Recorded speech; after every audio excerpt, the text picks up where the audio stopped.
session of the Board of Ed meeting on March 11th, the time now 6:32. Please stand for the pledge of allegiance. I pledge allegiance to the flag of the United States of America and to the republic for which it stands, one nation, under God, indivisible, with liberty and justice for all.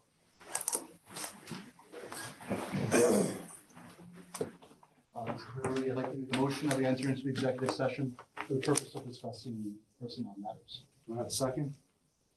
Mr. Garcia, all in favor? Okay, 7 in favor, motion carried.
I'd like to make a motion to reconvene the public session.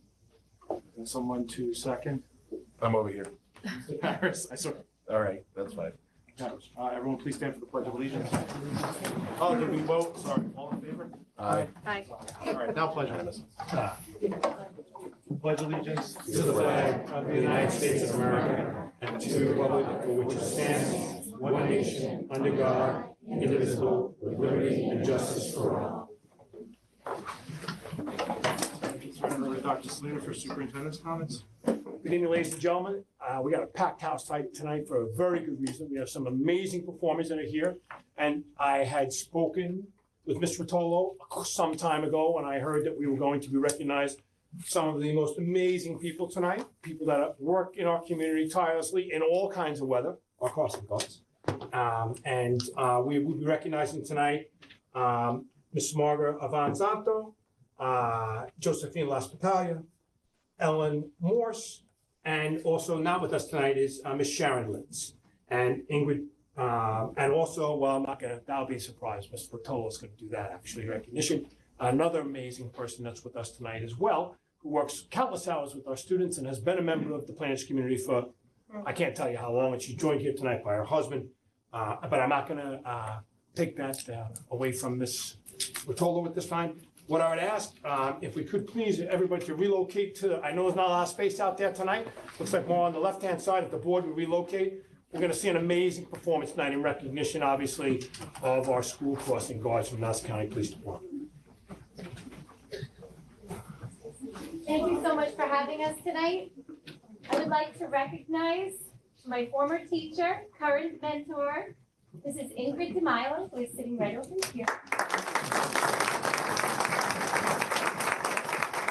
In 2003, I interviewed for the position of orchestra director at Plainedge High School. Mrs. DeMilo assigned me the hardest bass piece, and I'm a violinist. I dedicated a lot of effort to mastering the piece with my bass professor at Ithaca College. Then I came back to New York and I performed it. I want to share this, and I performed it well. I want to share this because Mrs. DeMilo has always pushed me to be the best student, performer, and teacher. Her deep knowledge of teaching music to young musicians, coupled with her exceptional musical talent, is truly formidable. From her, I have learned countless valuable tools, insights, and creative teaching methods. For the past 20 years, Mrs. DeMilo has volunteered her time to work with the Plainedge High School Orchestra every single week, sometimes twice a week. She would just come in for 40 minutes and teach a master class. My students are eager to learn and improve under her guidance. We are incredibly grateful for the opportunity to work, learn, and grow under Mrs. DeMilo's instruction. Thank you so much for everything you do to help our Plainedge Orchestra succeed. Thank you for guiding me to be the best teacher I can be. We love you, Mrs. I want to make a comment.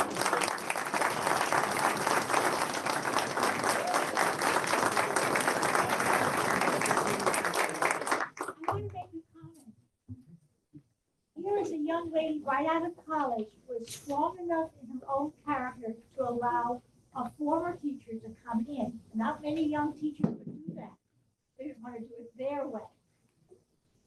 So I attribute all of the success to this mature, fantastic young woman that allows me to come in and shake it.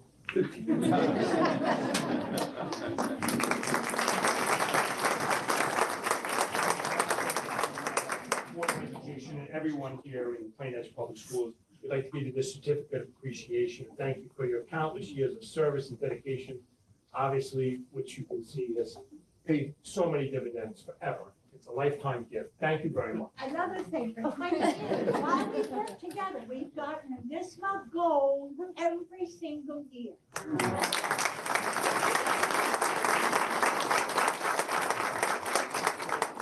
And now now you'll hear Mrs. DeMilo's private student perform Ava Polone with our chamber orchestra, who goes, every single student here goes on NISMA level 5, level 6, and scores a 90 or above. So please enjoy our chamber orchestra featuring Ava Polone, Mrs. DeMilo's student.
Ladies and gentlemen, thank you very much. One thing I can ask you, have a seat if you would please. We're going to recognize some amazing people that are here with us tonight. I'd like to stay for this if you could. Yes. We have some people here that are also some dignitaries that are visiting with us as well this evening. And as I call your name, I would ask you to have a microphone somewhere.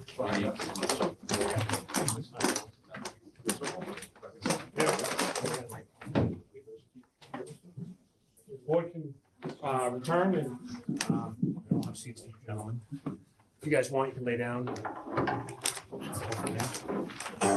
So I'm going to speak first, and then I'm going to have our Director of Security, Mr. Thomas DiRespino, speak, introduce, and then we have a number of people that have come here to also recognize this amazing group of people who have contributed immensely to the Plain Edge community over the years, and we're very excited about them being here with us tonight. As you know, this is the first time we're doing this. Crossing guards have been a cornerstone of community safety for over a century, with their roots tracing back to 1921, actually, when the first school safety patrol was established in St. Paul, Minnesota. Originally called safety patrol officers, these dedicated individuals quickly became an essential part of everyday life in the United States. By the 50s, crossing guards were a familiar sight in communities across the U.S., helping students and pedestrians navigate busy streets safely. These dedicated individuals have become a vital part of our daily routines here in Plain Edge, standing at busy intersections with a watchful eye and a friendly smile, brightening up the days of our children and their families that pass them by, often in unpredictable weather, and they deserve our recognition on a daily basis. But tonight it's a special night because we wanted to invite you here to be with us, to join the Plain Edge family and be recognized. Crossing guards will continue to be a major role and play a major role inside the Plain Edge community. Their presence gives parents peace of mind and provides children with a sense of security. Thank you for your tireless efforts, and at this time, I want you to know your service is always deeply appreciated, and we are grateful for everything that you do on a daily basis, and I'm going to turn it over to our director. Let's give these ladies a big round of applause.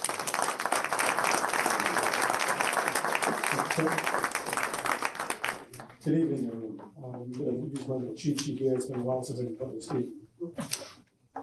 Tonight, the Plain Edge School District, along with the Board of Education and the whole Plain Edge community, would like to take this opportunity to thank and acknowledge the dedication of some very special people.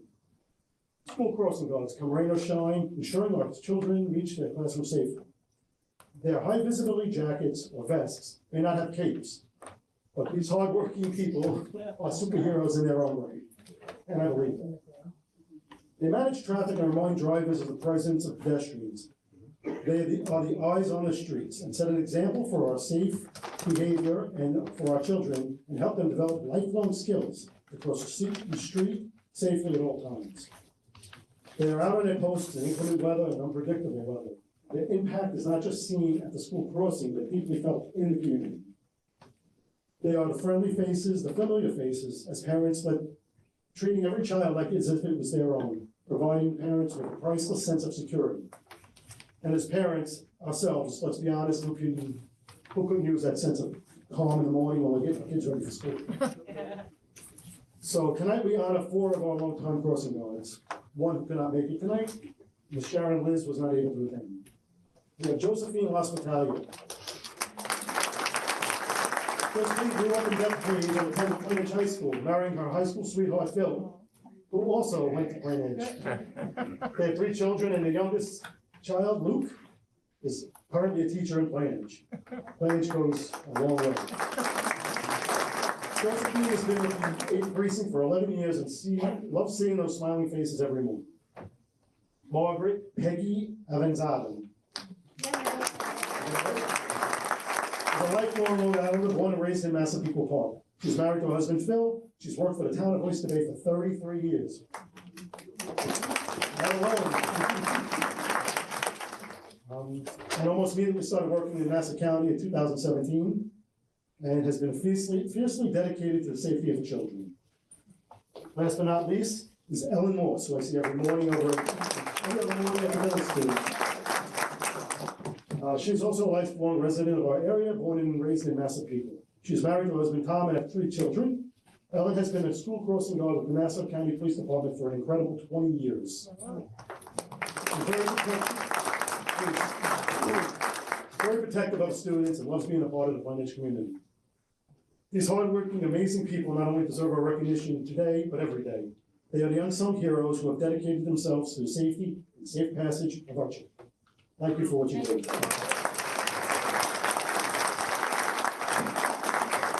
There's quite a number of people that have come on out to support your amazing work on a daily basis. I have certificates here for each one of you, and I'm going to read this to you. This is on behalf of John K. Mickelin. He's a state assemblyman. I do hereby proudly present the certificate of merit in recognition of your outstanding dedication, determination, and devotion to enrich our Plainedge community, always keeping our children safe. They're in session, so he was unable to be here, but his office dropped these by today. So if you can see our district clerk, Miss Maureen Ryan, at the end, and you can pick these up from her. Next up, that would like to recognize your amazing performance on a daily basis. I have Miss Kelly Supa on behalf of Senator Rhodes. If I can invite you to the mic, please. I did the name right, correct? Thank you. Hi, everyone. My name is Kelly. I'm here on behalf of Senator Steve Rhodes. He's up in Albany, or he would have loved to be here to honor you guys. And thank you for the service that you've done in keeping our community safe. So I also have some citations for you. Thank you.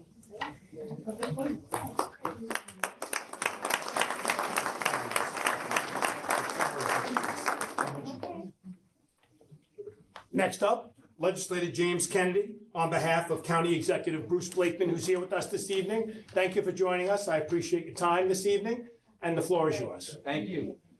Thank you, everyone. Unfortunately, County Executive was not able to be here, but I was coming, so I told him that I would come on his behalf as well. County Executive and myself are so grateful for all that you do. I actually, I'm just down the road my kids went to Lockhart. Actually, I still have one there. And all of the years that I've watched the crossing guards do what they do, it is incredible. And I've seen all kinds of things happen, and I'm sure it's happened to you ladies as well, because I know I've seen people flying through, almost hitting a crossing guard. So, and then the weather, and we just have been through some that is just incredible. So cold. You guys you're there all the time. You get our kids to the school safely. I mean, that's the bottom line, that you are there every single day doing that work for us. And we just want to say thank you for myself, Legislator James Kennedy, and County Executive Bruce Blakeman. I can't say enough thank you, and thank you to the Plainedge School District for doing this, because it's really, it's an important thing to do. So I have citations from myself.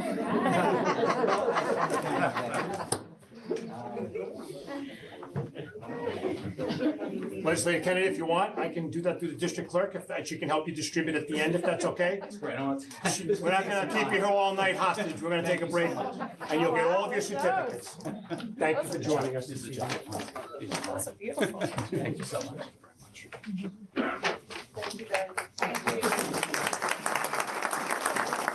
At this time, I'd like to invite to the mic Deputy Inspector Andruk of the 8th Precinct, who's here on behalf, obviously, of the 8th Precinct, as well as Commissioner Ryder this evening. And thank you very much for joining us. Thank you. And like you said, I'm here on behalf of the department and Commissioner Ryder, who previous engagements couldn't make it.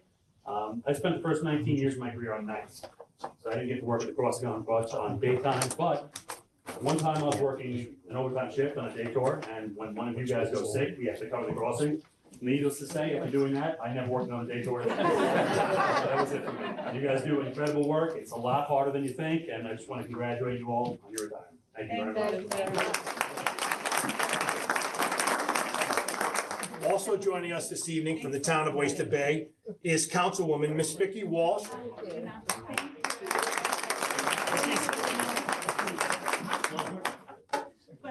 Thank you for having me, and I have to say, this is the only school district that I've ever seen do this.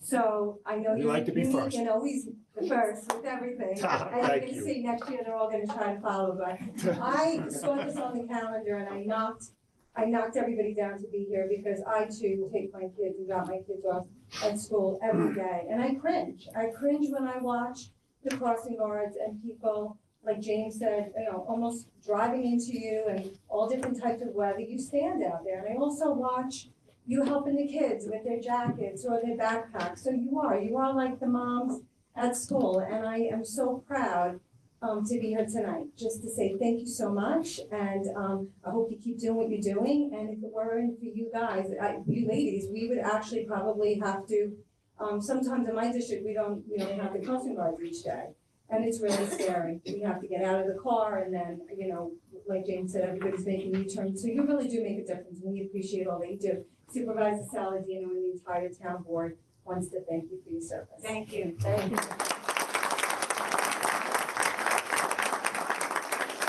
Councilwoman Walsh, I see you're also joined by a lifelong resident here, who's also the Director of Operations for the town of Oyster Bay, our good friend Andrew Rothstein, so let's just give him a little shout out too. In addition to that, ladies, we have cards that we're going to share with you from the students in our elementary school that they would like to share with them how much they appreciate you. So I'm not sure how we're gonna distribute these. We'll figure this out, though. We'll get these to you. But at the end, when we take a break here, if you could see Miss Ryan, that would be wonderful. And at this point in time, did I miss anybody that's out there to speak on behalf of these amazing people? I think we covered all the bases tonight. So what we're gonna do at this point in time is we're gonna thank these ladies again with one more big round of applause.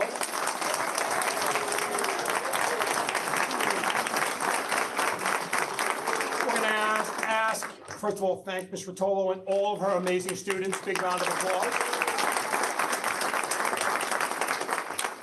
Mr. Milo, of course, for being here with her husband. Thank you for joining us and for your service.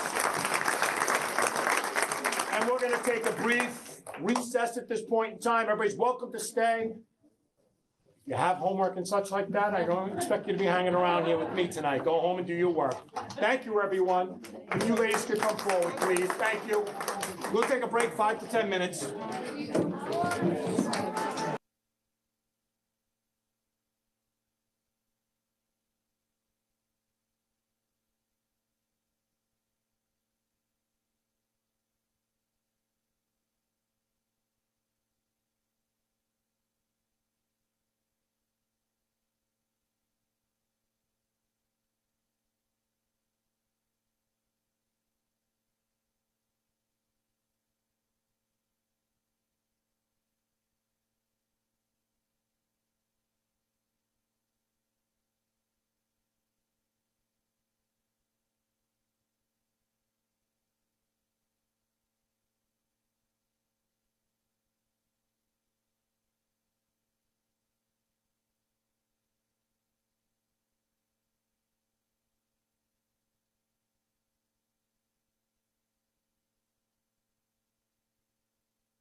And I'm going to pass it back to the board president. We want to thank everybody that's here with us tonight.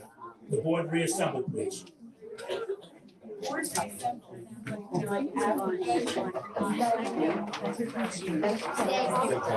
you. You got the tough one. You give them this look and sometimes that's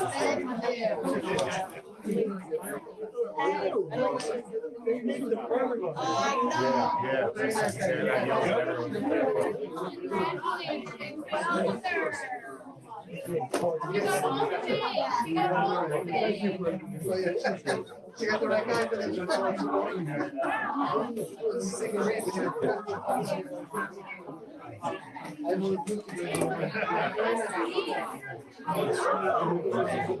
That was sweet.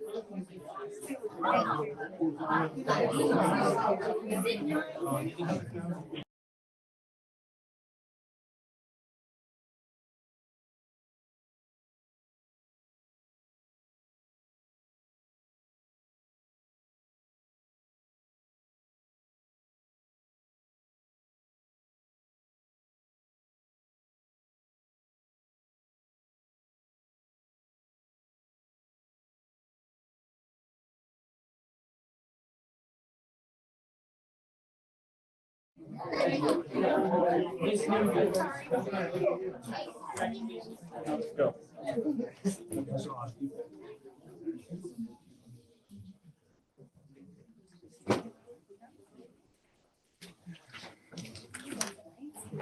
Mr. Mayor, I'd like to make a motion to suspend the rules and advance public comment for the children in the audience. I know there's a number of them who come out tonight to speak on a topic that's very near and dear to them. And obviously we have a jam-packed agenda and we'd like to get them, they'd like to leave to go home.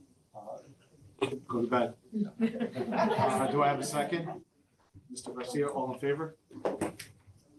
All in favor, motion carried. So turn it over for the special public comment period. Someone to come up and speak?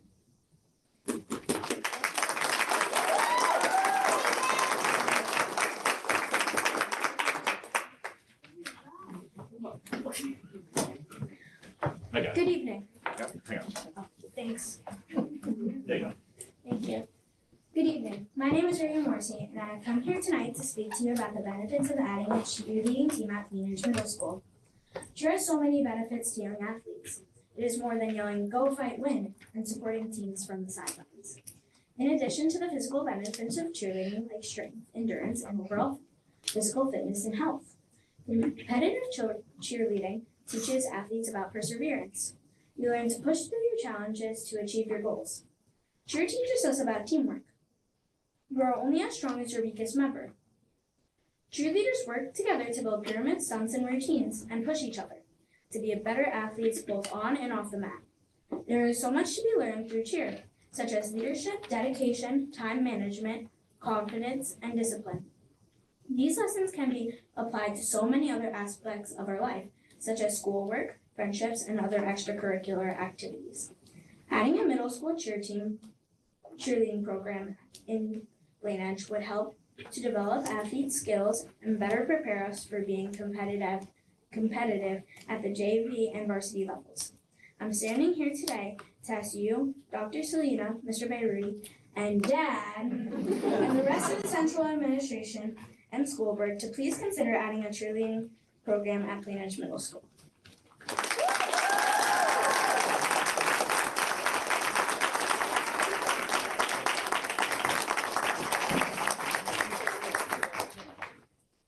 Anyone else speaking on cheerleading? No? Well, I'd like to thank you for coming tonight to ask us to consider middle school cheer. And I think that's something that, the board will discuss and take into consideration seriously. So thank you again.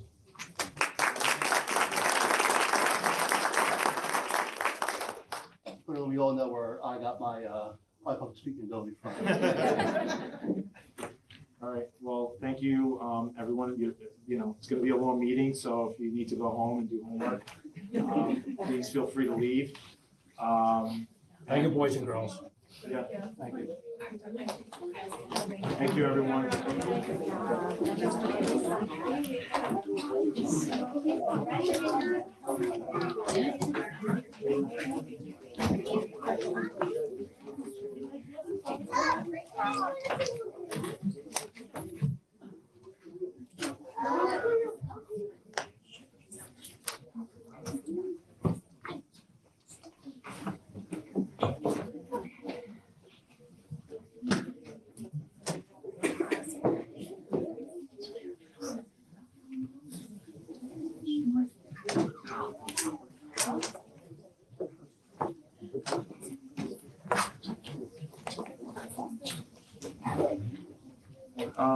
Moving on to section 3, routine approvals. I'd like to make a motion to approval items 1 and 2, the minutes of the January 16, 2025 Board of Ed meeting and the February 4th, 2025 Board of Ed meeting for further review and editing. Do I have a second? Second. Mr. Morrissey, all in favor? All in favor, motion carries. That's okay. Do I have a motion to approve the warrant reports 79 to 81, 83 to 84, 86 to 87, 89 to 92? Mr. Garcia, second. Mr. Morrissey, all in favor? All in favor, motion carries. Do I have a motion to approve the treasurer's report, January 2025? Mr. Morrissey, second. Mrs. Maggio, all in favor? All in favor, motion carries. Moving on to discussion presentations. An update on the 2025-26 budget presentation. At this time, I'll ask our Assistant Superintendent for Business, Mr. Peter Brazzo, to please take the floor. So we're in our 5th month of budget development process. Some of the past presentations that you've seen is the first draft of the budget, the Board of Education budget, the transportation budget, fine and performing arts budget, and the special education budget. Tonight we find ourselves in March, the month of March, which is has our most budget presentations. Tonight we're going to have the second draft of the budget, the tax cap calculation. Mr. Brett Prochaska will deliver the facilities director will deliver the facilities and operations budget. Mr. TJ Burke, our athletic director, will deliver the health, physical education, and athletics budget. And Dr. Guy LaValliant will deliver the staffing and enrollment budget. On Thursday, we have three more presentations of the curriculum instruction budget, which will be delivered by Dr. DePaola. Instructional administrative technology program budget, which will be delivered by Dr. LaValliant. And I believe we also have a first look at the capital planning. An update. Update on Thursday. As we roll into April, we wind up the process. We have the final capital projects planning update. We have a fund balance and reserve plan, a revenue projection budget, and a final budget is presented to the board on April 8th. We have May, we have the all-important budget vote on May 20th. So our goal is to create a fiscally sound budget that maintains the integrity of our programs and follows New York State law. Basically, that means that we don't want to pierce the tax cap, and if we can at all avoid it, and we want to maintain our programs out into the future. As you know, when we rolled over the budget on January 16th and presented it, it was $111,143,000. That was a $7,061,000 increase over the prior year, or 6.78% increase.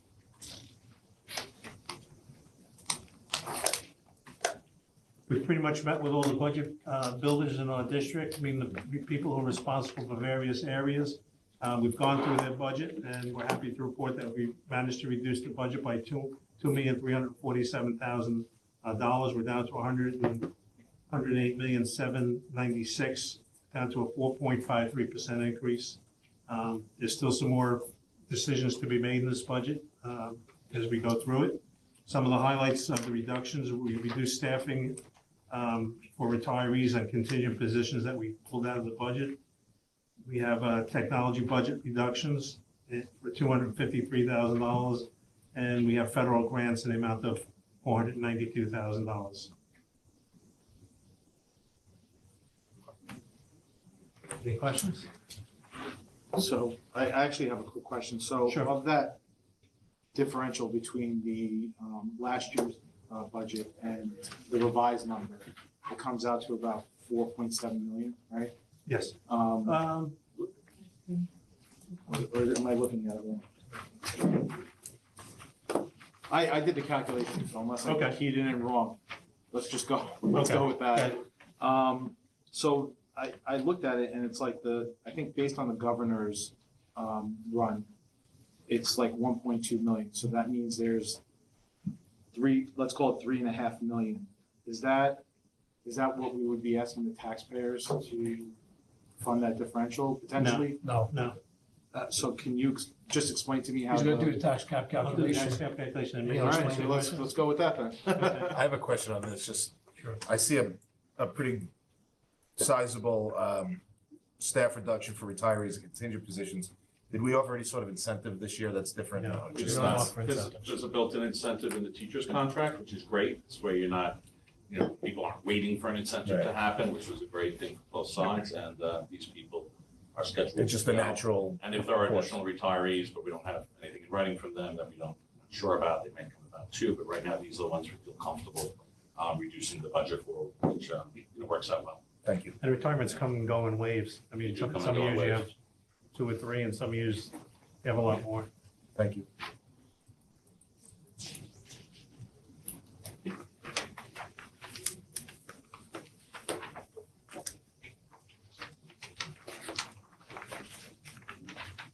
Oh, tax cap calculation presentation. Okay, the magic number this year for the maximum tax levy is 2.36% for our district. Inflation factor, we're capped at 2%. That's where the notion of the 2% tax cap comes from. Actual inflation was 2.95% this year. We have a tax-based growth factor, which I'll describe in the next slide. And things that impact the tax levy, building aid. Building aid comes, as you complete your final cost report, you get more building aid. After 15 years, the building aid rolls off, so there's always stuff rolling off and coming on, and you have to project in the tax cap what projects you believe you'll complete next year in time for getting the aid. Debt service is a big part of the exclusion. And pilots, we have one pilot, we have a LIPO pilot for about $1.4 million in our tax cap calculation. So we'll start with the 24-25 approved tax levy of $70,035,000. There's something called the tax-based growth factor. It is 0.5% this year. That's one of the highest numbers I've seen it. And it's based on quantity change such as new construction, newly taxable status of existing property, or measurable improvements to taxable property within the boundaries of the school district. So that actually adds about $350,000 to your tax levy. Then you have your pilot. That's the one LIPO pilot, the 1.317. That was last year's number. The coming year number is down below 1.397. And then you have your capital exclusions. So let's go to the next slide and we'll look at what capital exclusions are. And I'll just start on the 25-26. So it's basically, it starts out with your expenses, your excludable expenses, which are debt service. BOCES passes through their expense to us. Capital outlay, which is our transfer to capital, as well as bus purchases. That's $2,685,000.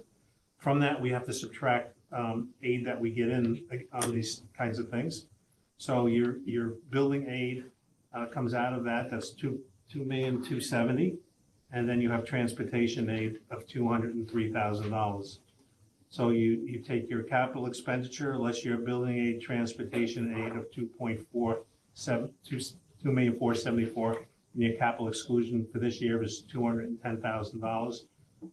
It's good that our capital exclusion from year to year doesn't vary very much, because that would have an impact on your tax levy. If it went down from year to year, it has a small impact on your tax levy. So if we go back. I'm sorry, how do you get that 210 again? I'm sorry, I'm just looking. Yeah, I know you had that question. What's the? $2,685,000 up top. Okay. Capital expenditure listed $2,270,000.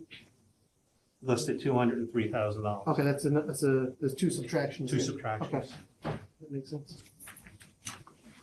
So let's go back to the previous slide. As I said before, our allowable tax growth factor is 2%. We subtract out our projected pilots because they're excluded from your tax levy. And our allowable capital exclusion for 25-26 is $210,000. That brings us to $71,689,807. For a $1,654,000 increase, or 2.36% increase, allowable increase. So that's the maximum you could raise it and stay within the tax cap. Yeah, the majority. This is a snapshot of the aids that we're projecting to get in 25-26, as well as the prior year's aids. Mr. Bayrudi, this will answer your question. Yeah. And actually, I want to point out that the current state aid run that we have is higher than 24-25, so we're projecting to get more in on 24-25 than we budgeted. We budget off the executive budget. That's the exact number that we have in the budget this year. But this run is showing that we're getting more money in 24-25 than the governor had allowed. Remember, some of these aids, you don't know how much you're going to get because they're expense-based aid, and when the governor's run comes out, you don't know what you're going to spend in the given year. So it's 8 lags a year behind. When the legislative run comes out, is that I usually think higher? we'll be done. Okay. Comes out late. That's why it's not due till April 1st. Forecast. Okay. Yeah. Traditionally, the legislative run was a little higher. You know, sometimes they had something back that she takes out, but I don't think she did any fancy footwork this year.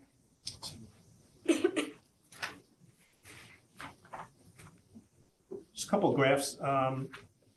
This shows the actual CPI or inflation factor versus what we've levied over the last year. So if you look at the last 4 years, we levied 0, 0, 1.5, and 1.95, while the CPI was 4.78%, 4.12%, and 2.95%. So we've, kept the levy very modest, given the inflation that was going on in society.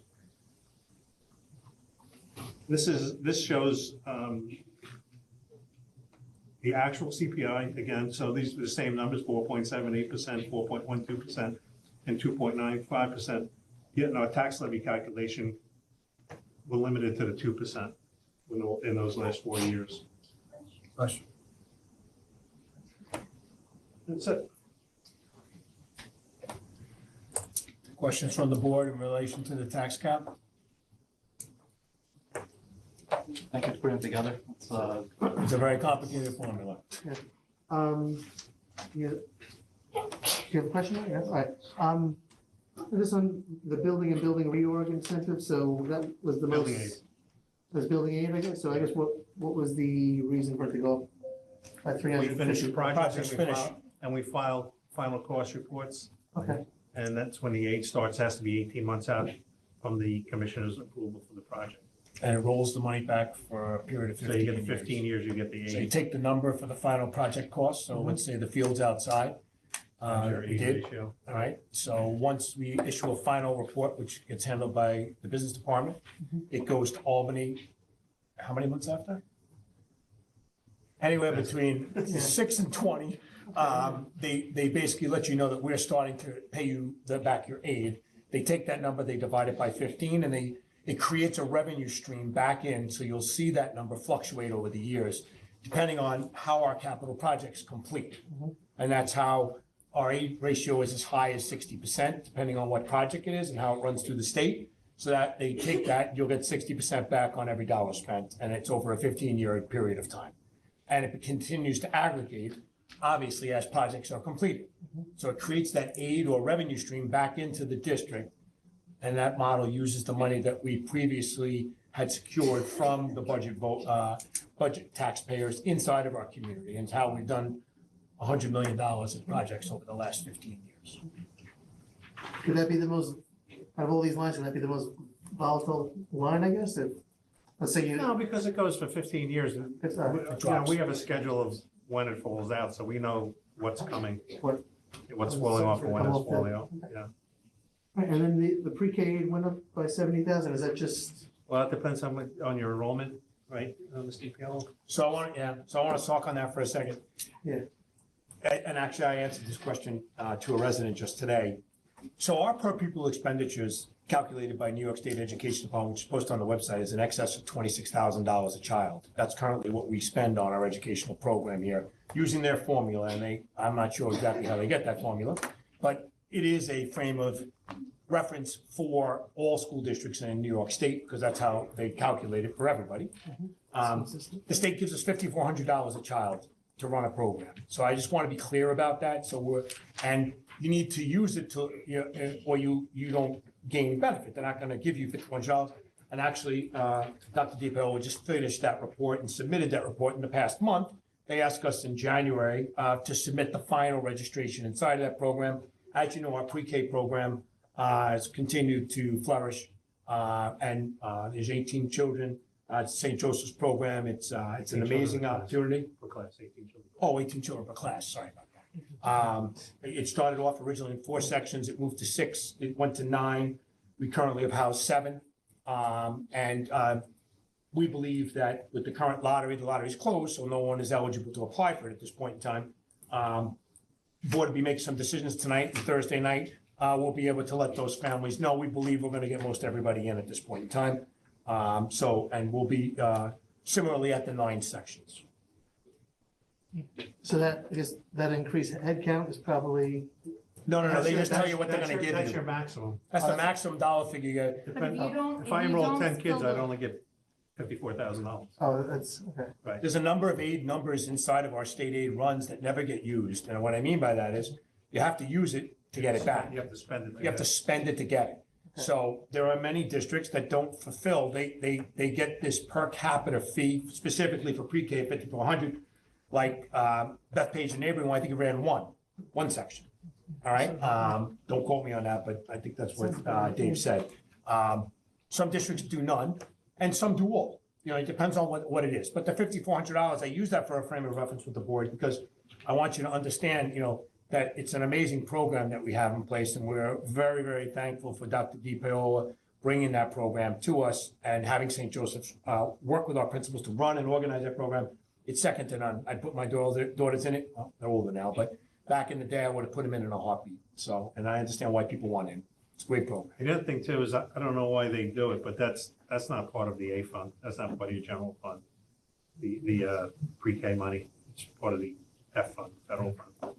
So, Well, that's why I subtracted. And that another from the bottom. misnomer, which I just wanted to spell for people, they call it universal pre-K. It is not truly what the word universal pre-K, it is a universal pre-K grant. That is the title of the actual program. Many people associate that with pre-K for everyone, and that's not true. All right, so I just wanted to spell that for everyone to understand. Management goes up and above to get as many students in every year, obviously based upon interest and as well as availability. And, we strive every year to get everybody. Just have one question here, because I'm having a hard time reconciling the numbers. So we have, let's call it 1.2 from the governor's run. There's the 3.5 differential I mentioned before.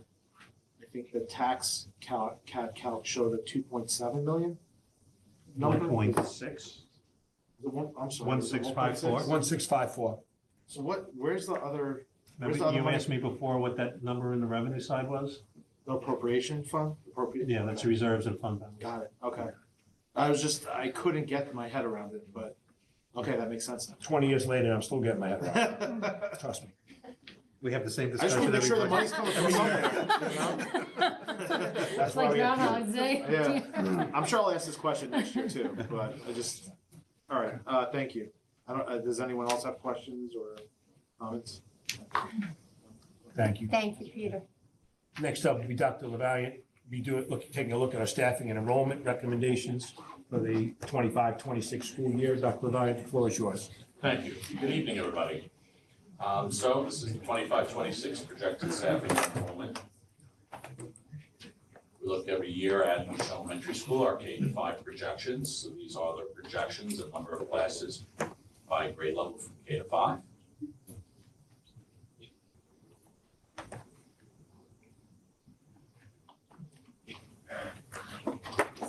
have secondary staffing projections and enrollment. Very little changes here, as you can see. A little up and down in math, science, social studies, special education, and EML, EML population.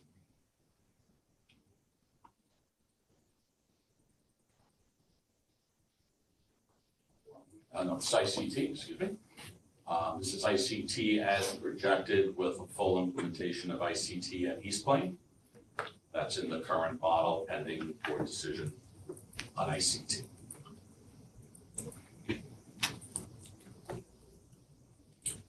Net change in classroom teaching.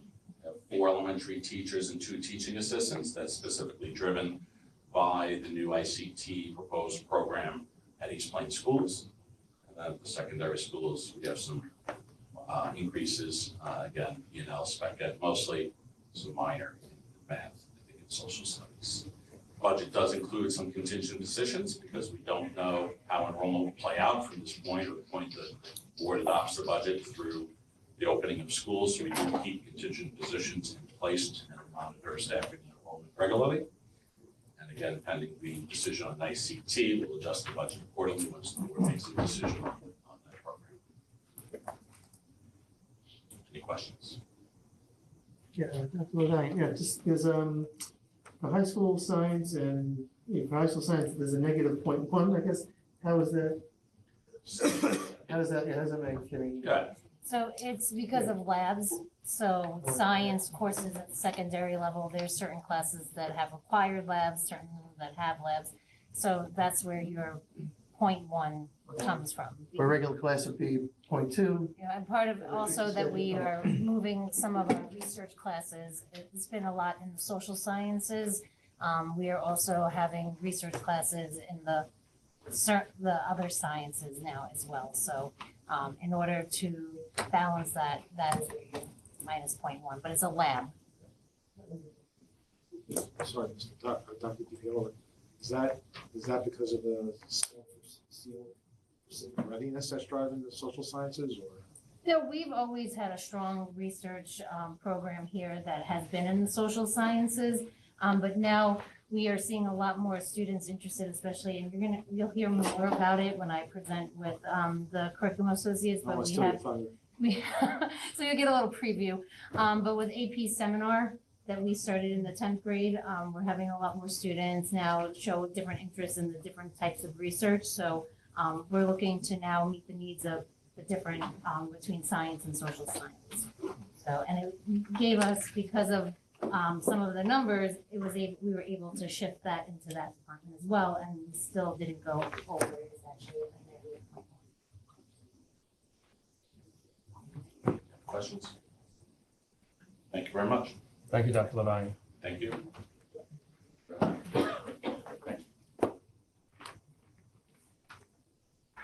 At this time, we're going to move to Mr. Brett Prochaska, who is our Director of Facilities, to present the 25-26 budget for facilities.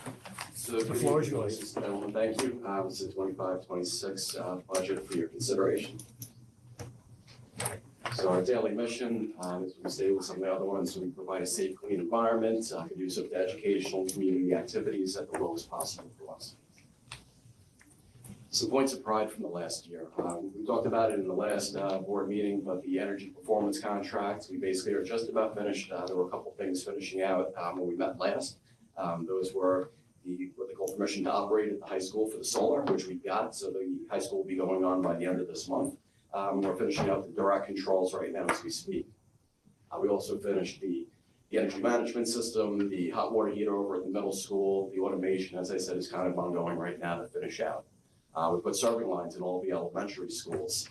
High school gymnasium was refinished, floor, bleachers, hoops, sound systems, walls, drop curtains, looks fabulous. John Beach West, you've all seen the fields look great. Finished that out last year. High school music suite, it's ongoing, so we're looking at opening that September. It's coming up quick and it's looking great. Charles E. Schwarting, we did another universal pre-K, which Dr. Selena spoke about before.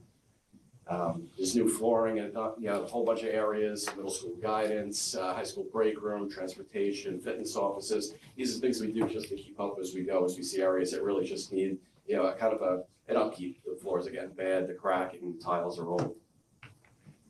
Mandatory asbestos training for all of the staff, so as they come on, they get it, just to make sure that they're aware and know what they can and cannot do. Every single person gets that.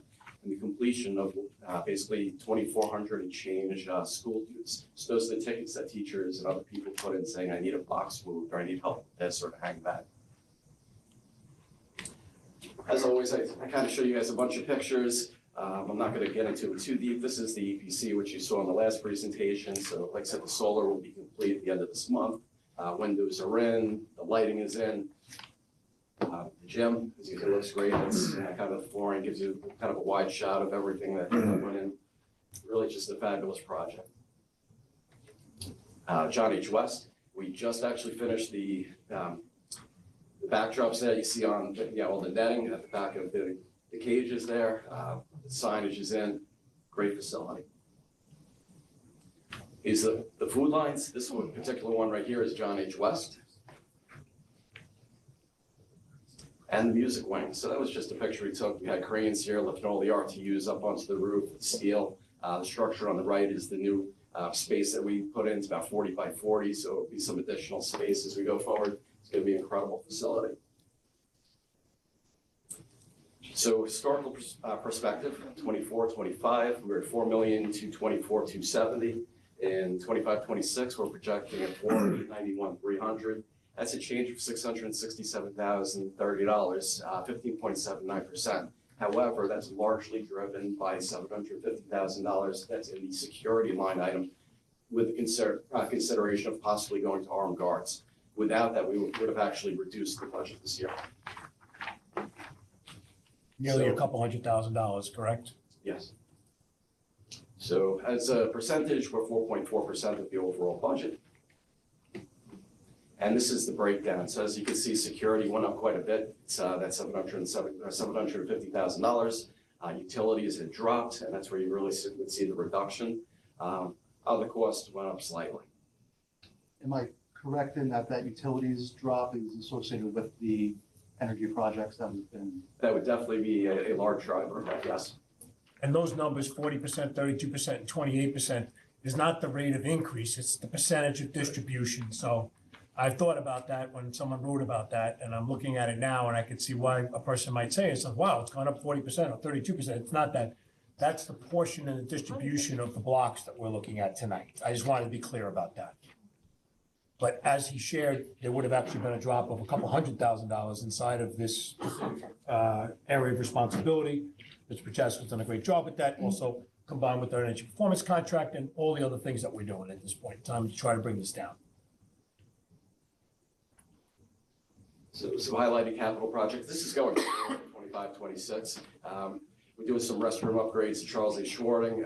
That actually, believe it or not, was brought to me 4 years ago when I started. The teacher was saying, we really need to have the space upgraded. It's happening, which is great.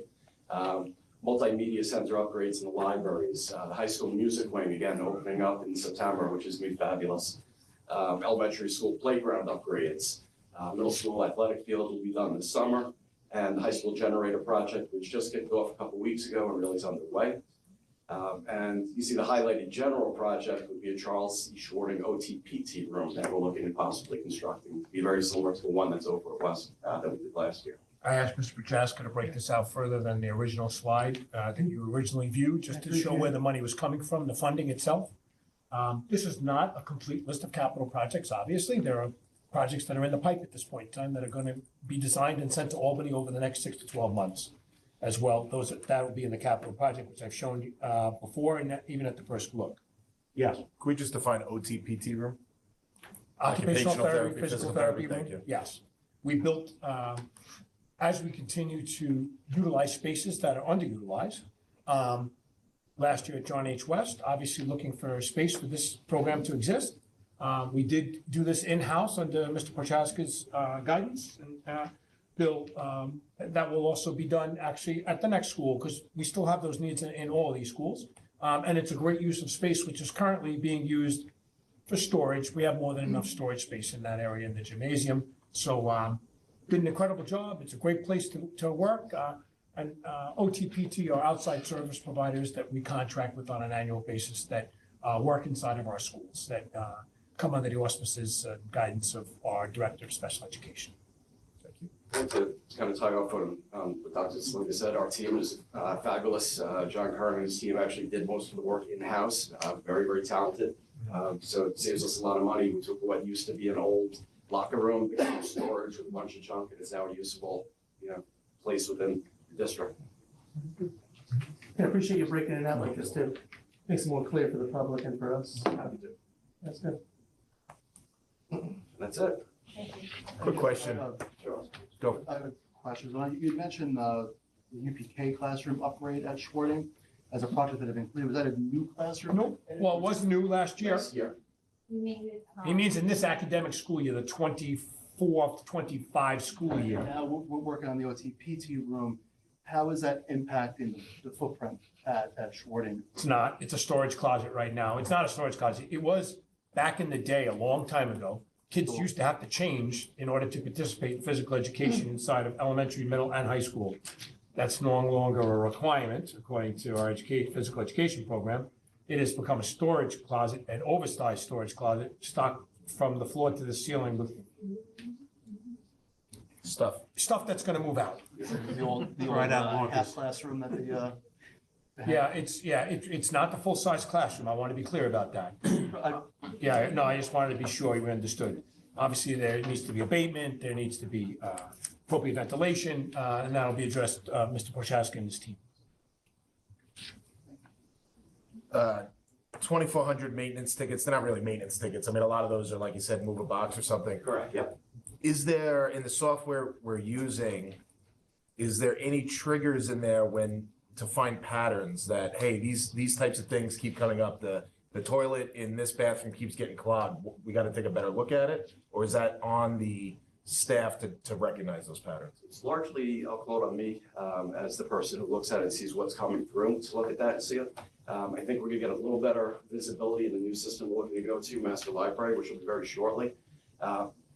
The school dude it's sort of basic, but it can break it down into categories. So you can go into mechanical, for example, and see all of the tickets that come through and then do a sort and say, all right, well, a lot of stuff was happening in Schwarting, a lot of bathroom tickets. Maybe we should look at that and say, do the facilities need upgrade? The guys need training. Maybe they're just not doing the right job over there. So a lot of it kind of comes back to the interpretation of that data. That's theoretical, of course. They're doing an amazing job. Right, so the software's school dude? We have school due today. We're going to a system called Master Library. That does the fields too, right? Like scheduling the Correct. fields? And it gives more visibility than the system we have today. It's actually a better tool. So is the new system gonna help with scheduling field time for? Yes, it will. Yes, it will. We're working on that now. That'll be coming online in the next 60 days. Brett, is that something teachers have entered directly, or does that go through your head custodian? They largely go either way. So a lot of it goes directly to the head custodian who puts in the ticket because it's a conversation in the hallway. Okay. But they can do it themselves as well as outside people, from different sports organizations and things like that. As long as they have access to the system, they can put tickets. I think that's fantastic. I can't tell you how many clocks where I work were not set forward. I know that's not an issue here, Ed, but I mean, you have the ability to see what's going on at the different buildings. I think I don't remember that. I'm sure we had it, but I don't remember looking at it. Take one other level. One thing that we've kind of put in there over the last couple of years, 2-3 years, is PM as well, so PM maintenance. Every month, go and check these things, belts, for example, bearings, are they making any noise? Can we proactively get to it before there's an issue? Every year changing the filters on, the RTUs upstairs and in the univents. So we've created kind of a PM schedule against all. But you mean preventive maintenance? Drive that as well. Thank you. Maintenance. Sorry, preventative maintenance, yeah. I think this is Oh, the great. lingo. I hate abbreviations, I really do. Great job. Brett, Oh, that's great. thank you. Thank you for having me. Thanks for presenting tonight.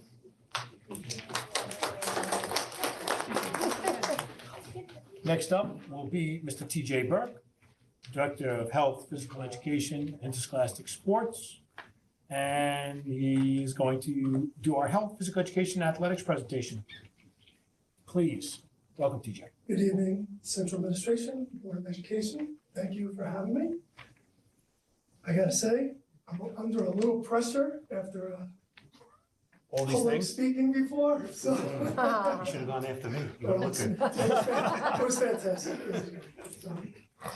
So, looking into our historical perspective, looking to year-to-year change of $46,000, $899. What are the drivers? OCs is a big one with all the scheduling, referee services, you're charged for each team, how many teams you have per price of the team with all that. Equipment is a big drive, and all our specific sports that have the biggest pieces of equipment or large pieces of equipment. Physical education, adaptive physical education, supplies and equipment. High school, middle school, elementary school, replacement, repair, reconditioning, purchase of safety, uniforms, brings it all together with, there's a bowling, that made the county championships this year. Give them a little shout out. Going through, so equipment, looking to increase a little, $4,737. We're fading out a number of AEDs. I always have AEDs in my budget to add to it, but we're losing the old ones. I believe it's G3s, but it's, so we're losing about 5 of them. So with that and my normal helmets and another big purchase this year is a high jump mat. That's a monster one. It's been 20 years since we had a new one for that. So that was our increase there. Materials and supplies, always looking for increased costs. There's been a lot of increased costs in the supplies that we're seeing coming across. Contractual, well, we talk a little bit more about golf tonight. We might have an increase of greens fees. Actually, our team has been doing well. So our golf team plays in the fall, but what happens at the end of the year, the championships are in the spring. So you pay for your whole fall, and now we have to start getting ready again in the spring. And if we look to add another team, we'll have an increase of that. Where am I going? Oh, uniforms. So an increase, a bigger increase in uniforms, and really it's looking for a 1-year drive. If I am to be allowed to look into a middle school cheer team, that's my second most expensive uniform for all. So anyone that knows the cheer uniforms, it's up to $10,000, $12,000, $13,000 just for a set of 12. They're very expensive. They're almost like my football. Wow. So it was a big drive just for this year. Reconditioning and laundry. Really, it's reconditioning. Reconditioning is my drive in that. Years ago, it was football helmets only, and it was football and lacrosse helmets. And boy, they go through those lacrosse helmets, and if they see any small thing, we're getting a lot rejected. So with the reconditioning, that drive is going up with costs with there. Laundry, not much of an increase in cost, it's just more of the reconditioning. OCs, well, finally, Huddle has made softball and baseball cameras. So I'm very proud to announce that we're actually gonna have them, we have them on almost every field to stream, play live, record, use for recruiting purposes, use for our own purposes, because the kids love to have highlights of themselves. But Doc and I have been talking to Huddle for 3 years. And we tried to even do our own thing. We're putting our own camera behind the backstop, and they did it. They did it this year. They called us immediately. So that's gonna increase with our streaming services, with them adding 2 cameras with our BOCES and increased fees from Section 8. Conference memberships to 0, and that gives me a total of $46,889.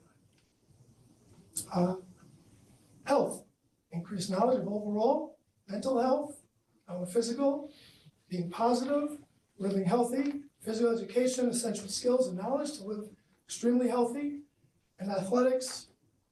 We heard before, time management, right? That's a great one for our kids, and of course, emotional health, commitment, responsibility. We heard all that from our great speaker earlier on Teams. On New York State standards, they have increased to 6. It used to be 3. They've increased it to 6. So I've been always showing you the 3. What they really did was kind of break up a 3 and made it a little bit more. We do want them to recognize career opportunities that we're actually showing here with our fitness facility and our strength and conditioning, especially with our new class. They have a strength and conditioning classes, so we have students that can graduate here and have a job while they're in college to be a strength and conditioning coach, amongst many, many things in Standard 6. What's new? Well, we are pumping in that room. You come by any afternoon, it's wild, it's great. We have the girls teams, the boys teams, we have all ages, we have just a lot of kids from PE looking to come in and work on the things that they're learning in the classes. So it's been going really, really well. As I spoke before about Huddle, as you can see on the left, just increasing, streaming it. This year I put in final forms. I missed at the beginning of the year being out on medical, but it's been pretty flawless. Our nurses are happy, our coaches are happy. The final forms is a sign-up system for the families and parents and students to register for a sport. Excuse me, a little dry mouth. And as the parents can see, when they log in, it becomes green, it becomes green, it becomes green. So instead of calling and say, I sent it in, how are we doing? They get a progress colors along. So that's been fantastic this year. Brett talked about this earlier. It's been well welcomed, and we're still looking to finish a few things, but it is gorgeous in there going through, and I just wanted to show some of the teams. So there's a thing said that 5% of all athletes play at the next level, play in college. That's 5%, and this is only 5% of our seniors, and this is only the first half. We're gonna get the second half. So here at Plain Edge, we've been getting 10% plus looking to go to the next level.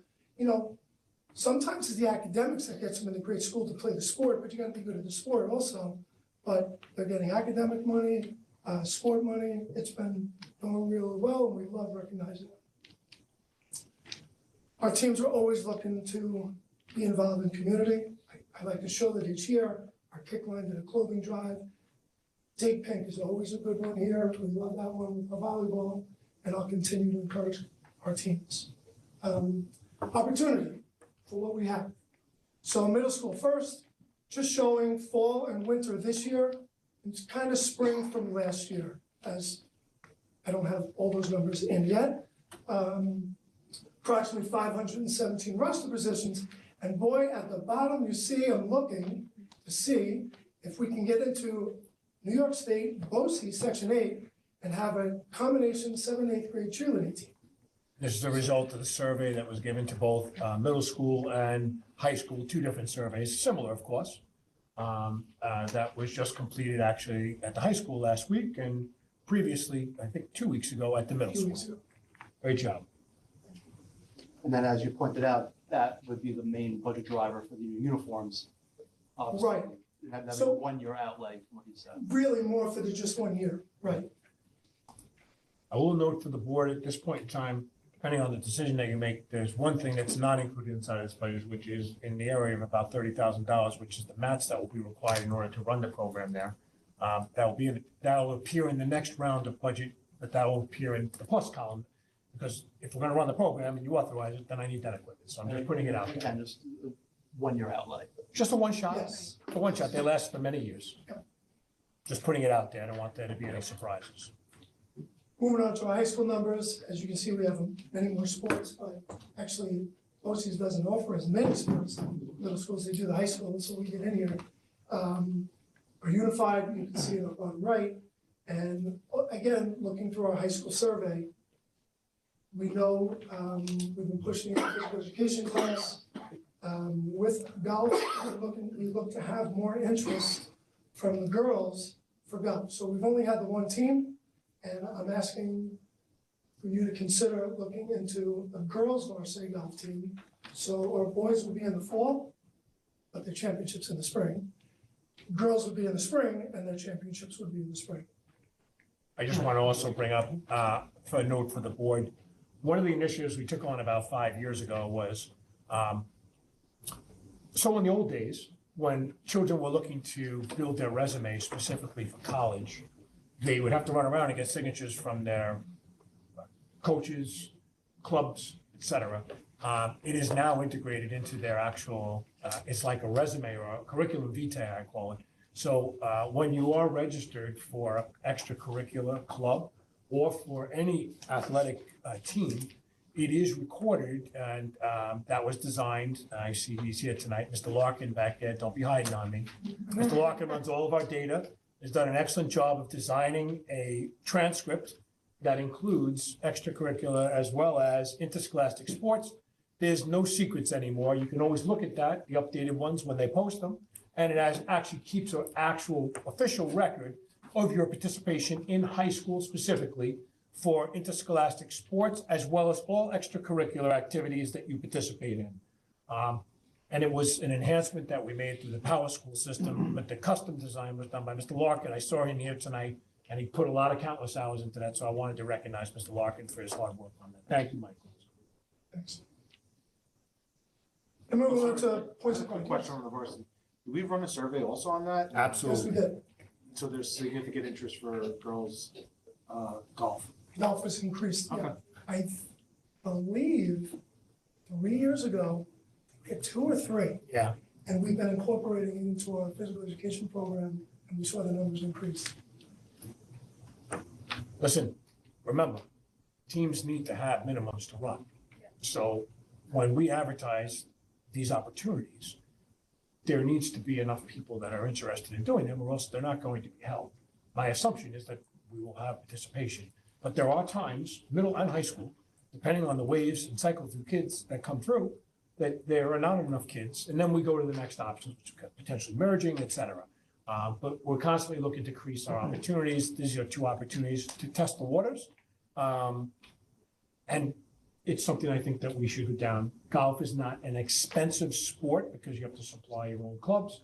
We basically supply you with shirts and greens fees, which are costly, but not in comparison to some of our others. I think that it would be a good investment, and we'll see how it goes. And if it continues to flourish and grow, we'd be very excited about that for both programs. Middle and high. The fall golf, was that co-ed or was that just So boys? full golf, Yeah. it was co-ed because it's a boys' season, but if you're not offering girls, You have then to, you have to. and we did allow have some girls boys and last year? Yes, we did. You said 2 or? Yeah, we had a couple, and it's, sometimes it's an unfair advantage because they play from different tees and they have, so. You get to play a little bit, yeah. Yeah, but it was, and it's unfair, and, then the girls, if they play with the boys, they have to go to the boys' county at that time too, and we wouldn't want to make that opportunity. We'd like them to play against other girls, where we know that's a hot topic, when girls play against girls, and so. Very nice. Tons of points of pride, and I just got from today, thank you to Mr. Larkin and my assistant Patricia Cook, our top right, all our winter teams were Scholar Athlete teams this year. That's That means amazing. 75% of the team had a 90 or above. So every single winter team did it again, as we've been doing each year.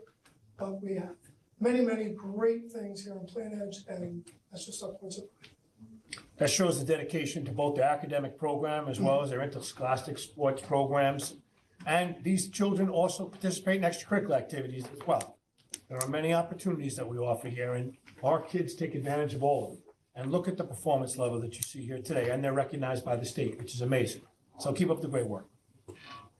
2 questions, if I could. In this budget, it's probably a district-wide question at this point, especially for facilities and sports.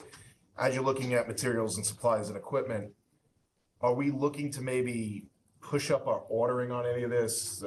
Inflation, everything just gets more expensive, potential tariffs. Does it pay to push forward on some of that ordering? Or does it have to just be ordered when you need it? Sometimes it depends, because you could buy something that. Like baseballs change, It's faded out and it softballs changes, they change, change the and we stamp throw them out, have to throw them away, They so. change. Okay. But there are some, yes. Not And tennis then- balls, right, TJ? Not Tennis balls, yes, we have. We got enough tennis We do have balls to tennis last us balls. quite some time. I do have to say, we also have, Miss Alvina Allison works down with our inventory, and we really collected all our inventory to brought in, and now we're meeting with the coaches and saying, you don't need many more baseballs, you don't need many more tennis balls, so we're looking to consolidate in that way. It's easy to need everything new when the answer is yes. do we still have, so when I went here, like if you didn't go to school, you couldn't practice, you couldn't play the games. Are the athletes still subject to attendance rules like that? Yes, 50%, you have to be in half the day Half the day. of attendance. Is that pretty common across other districts, 50% of the day?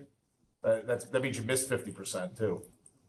You know, that's a good question. My former district was you had to be in by fourth period, there were nine periods. So similar, close, but it's about that. Thank you. I have a comment and a question. As a phys ed teacher and a personal trainer, I absolutely love what I see, what's happening here, especially the interest from the girls. I think what you're doing to support them is fantastic. I did have a few parents ask me what the plan was for JV lacrosse for the girls.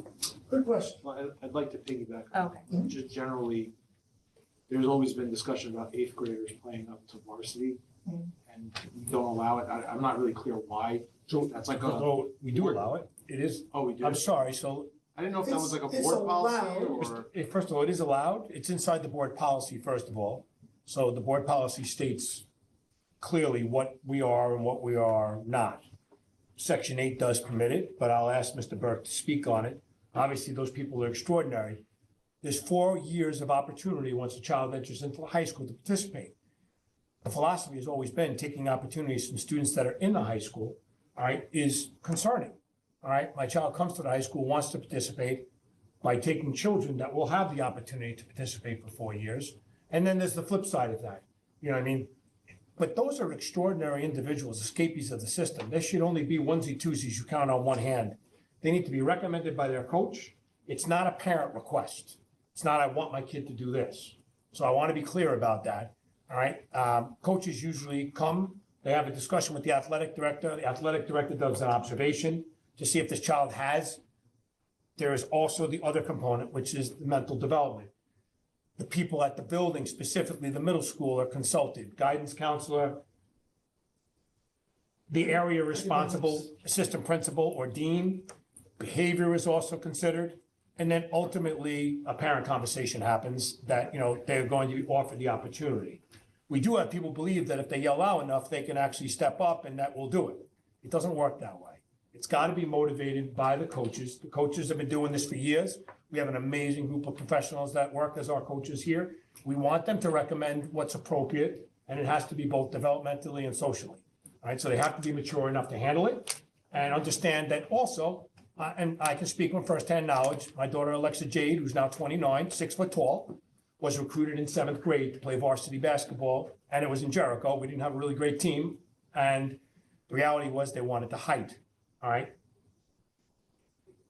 You're exposed to a lot of things as a 7th grader when you start entering into the varsity realm. So we also are very cognizant of that fact. There's different conversations that happen inside of that. So all these things get taken into consideration, but it is fully within the rights of the board policy for a person to be considered and to play, both varsity and junior varsity as written. I'll come back to the JV lacrosse. That was a good question because it's a big topic right now. We're doing okay. Go back, so to move a child up 7th or 8th, or to move a 9th, 10th, and 11th down, believe it or not, it's called APP. It's an advanced placement process by New York State. When you move a child up, as Doc was saying, there's a lot of factors involved, and one is a recommendation from the coach to come, and then we'll have a discussion. So here's what's hard. In 3 days of it, that's if the doctor approves that they're at the 75th percentile physically to play against 17-year-olds, number one. Number two would then have to be, the coach has to evaluate in 3 days, would that child play more than 50% of every game? And then there's a lot of factors. So if you read the APP, which is, you can Google APP, Advanced Placement Process, I can share it with you. There's a lot of factors that. Thirdly, the test is extremely hard.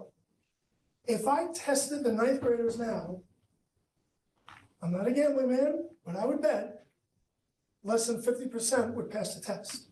The reason they don't have to take it, they're age appropriate. So high school age is appropriate that they're allowed to be at that level.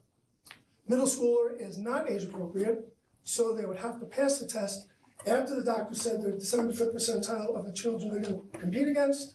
Secondly, that they would pass this extremely hard 5-component test that they would have to make through. And then in 3 days, after 3 days, the decision has to be made. It's pretty difficult. And we're pretty stringent about the 50% because there's no reason to be sitting on a bench when you could be playing at the middle school every game. All right, remember, I've never met a coach that didn't want to win in my career, ever. And obviously, everybody wants the best possible players. And yes, they're constantly scoping out and they are talking to their colleagues at the middle school. So trust me, if it's something that should be done, our people want to win, all right? And they're going to look at it. And then the rest of the process kicks in, and that's from the administrative capacity. But I wanted to be clear about the process. So if you have any additional questions, put them on the table, please. So another thing I'd like to say about that is, also, I get a lot of parents, well, they play well in their club, they play well in the club, and I ask, do they play 4 grades up with club? Well, no. So what would make that really appropriate to have a 13-year-old be with 17-year-olds on a whole group team? So sometimes, as Doc was saying, it's physical, it's mental, there's emotional, it's exposure, it's driving in a car, it's parties, it's, things that do you really want your young one exposed to? Now, go back to JV lacrosse. So when we started flag, I remember hearing, it's gonna hurt lacrosse, it's gonna hurt softball. It hasn't. It's actually a lot of girls, great athletes, that just wanna play. Softball is a very particular sport.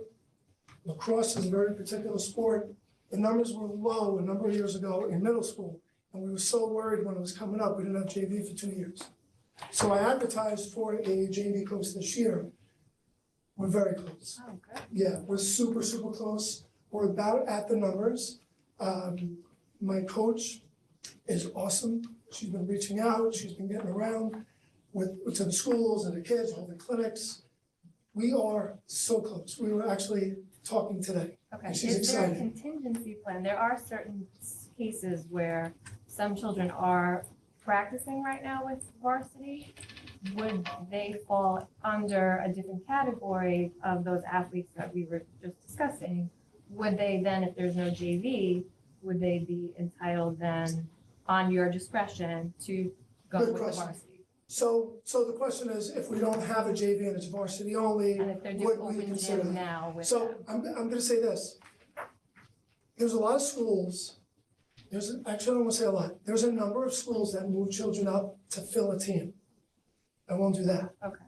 It has to be skill, size, So age it's a appropriate. case by case. It's still a case by case, Okay. yes. Fair enough. And I had a question to that. So I actually have an 8th grader that plays girls lacrosse.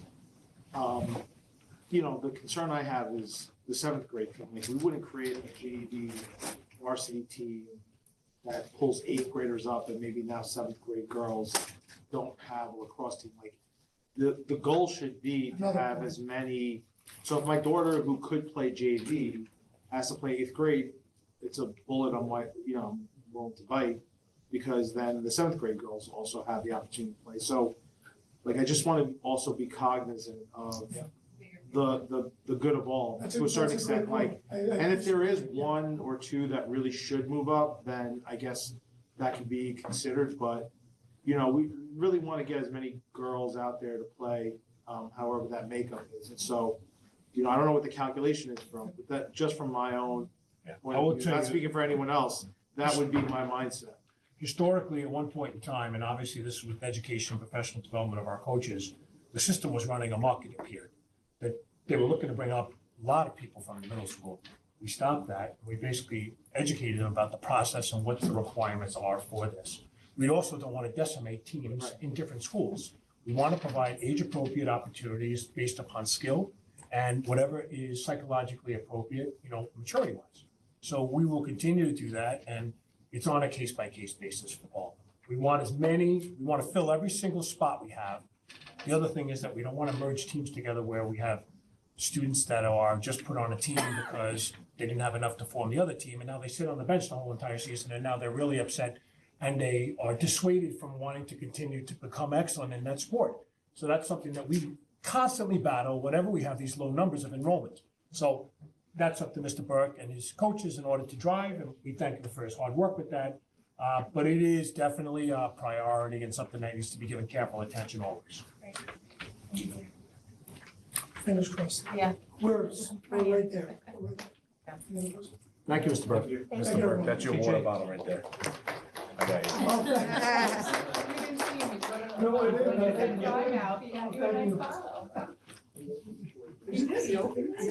Yes, that's fine. At this time, a follow-up discussion from the last meeting when we got together. And I'm sorry, it's the end of the night, Miss Murphy. It's getting later. I've asked our Director of Special Education to join us as well to answer any questions that you might have as a board, since she is the person that, by design, sits with us, talks with us, advises us about, appropriateness and things that we can implement inside of our schools. We have an amazing special education program that runs the gamut, all right? Starting as low as CPSE for 3-year-old, 4-year-olds, which has been a dramatic increase, like 50, I think it was in your chart the other night, 51. We went from about 50 to 90. 90 now. So you're talking 100% increase in CPSE cases at this point in time, and that's before they even get to us for kindergarten. So there is a dramatic increase in identification at this point in time, and we are definitely, doing an amazing job, and I compliment the staff. She described to you the other day when we got together a number of different programs that we run here, which are award-winning and get spoken about on a regular basis. She spoke about 913s, 1211s. We have ICT, which was also exploratory. We're looking at this evening.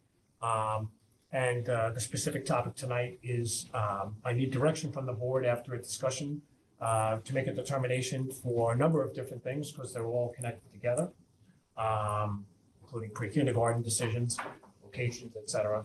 At this point in time, I'd like to kind of run through where we were the last time that we were together. So the first thing is that I want to be clear to the public. We are in full compliance, all right, with all children's individual educational programs inside of the Plymouth Public Schools today. Right, that is the responsibility of our director and our assistant director. We meet for annual reviews. We construct collaboratively with the families their individual educational programs. All right, and that is separate from 504s. A lot of people ask us that question. That is different. All right, and today we meet all the needs of all children inside of our the conversation starts there. There is no requirement to offer ICT in all schools. And we're exploring the option here tonight. And hopefully we will come to some type of decisions and recommendations and some type of consensus here amongst the board and provide direction to administration to move forward. So I have worked with Ms. Murphy here on 3 different potential models for us to consider, option 1, 2, and 3. This was originally presented when we had last met on the special education presentation. This is obviously Ms. Murphy's work. And I also note that classes, ICT classes, first of all, have a maximum of 12 students that may be registered inside of a class, typically run the gamut between 7 and 12 in our schools today. And this identifies the number of students at this point in time that are currently registered inside of ICT and by school, right, where they are. I had a quick question. Go right ahead. Sorry. So this chart, I noticed it earlier during the staffing and enrollment presentation. The numbers seem to be off a little bit. So here we have projected ICT for 25-26, 0 for K, 0 for 1. But the previous slide earlier tonight showed 2 for first grade, 2 for, it's like all the numbers were skewed. Not in East Plain, though. So it, well, Not in East Plain, okay. specifically. So All right, the so- right-hand side of the chart, and I can let Ms. Murphy explain it, because she Yes. did it. If we could get a better number on who's affected, that would be. She knows all the numbers in her head. So right now, we have integrated co-teaching at all 6 grade levels in Shorting and at West. So those numbers reflect the students that are zoned for Shorting and for West. The chart you're looking at here is students that their home school is East Plain. Right. But they are at Schwarting or West. Okay, so of those children that will be moved back to East Plain, we're looking at 0 for kindergarten, 0 for first? 0 for kindergarten. That's based on our kindergarten screening. So those are currently CPSE students that are getting serviced in programs through the Committee on Preschool Special Education. We have all of the students that we think may need some sort of program, either 9-1 grade, 12-1-2, or integrated co-teaching, come in January. They meet with a special ed teacher, a school psychologist, a speech therapist, and an OT, and we make some decisions about where we think that they would be most successful in kindergarten.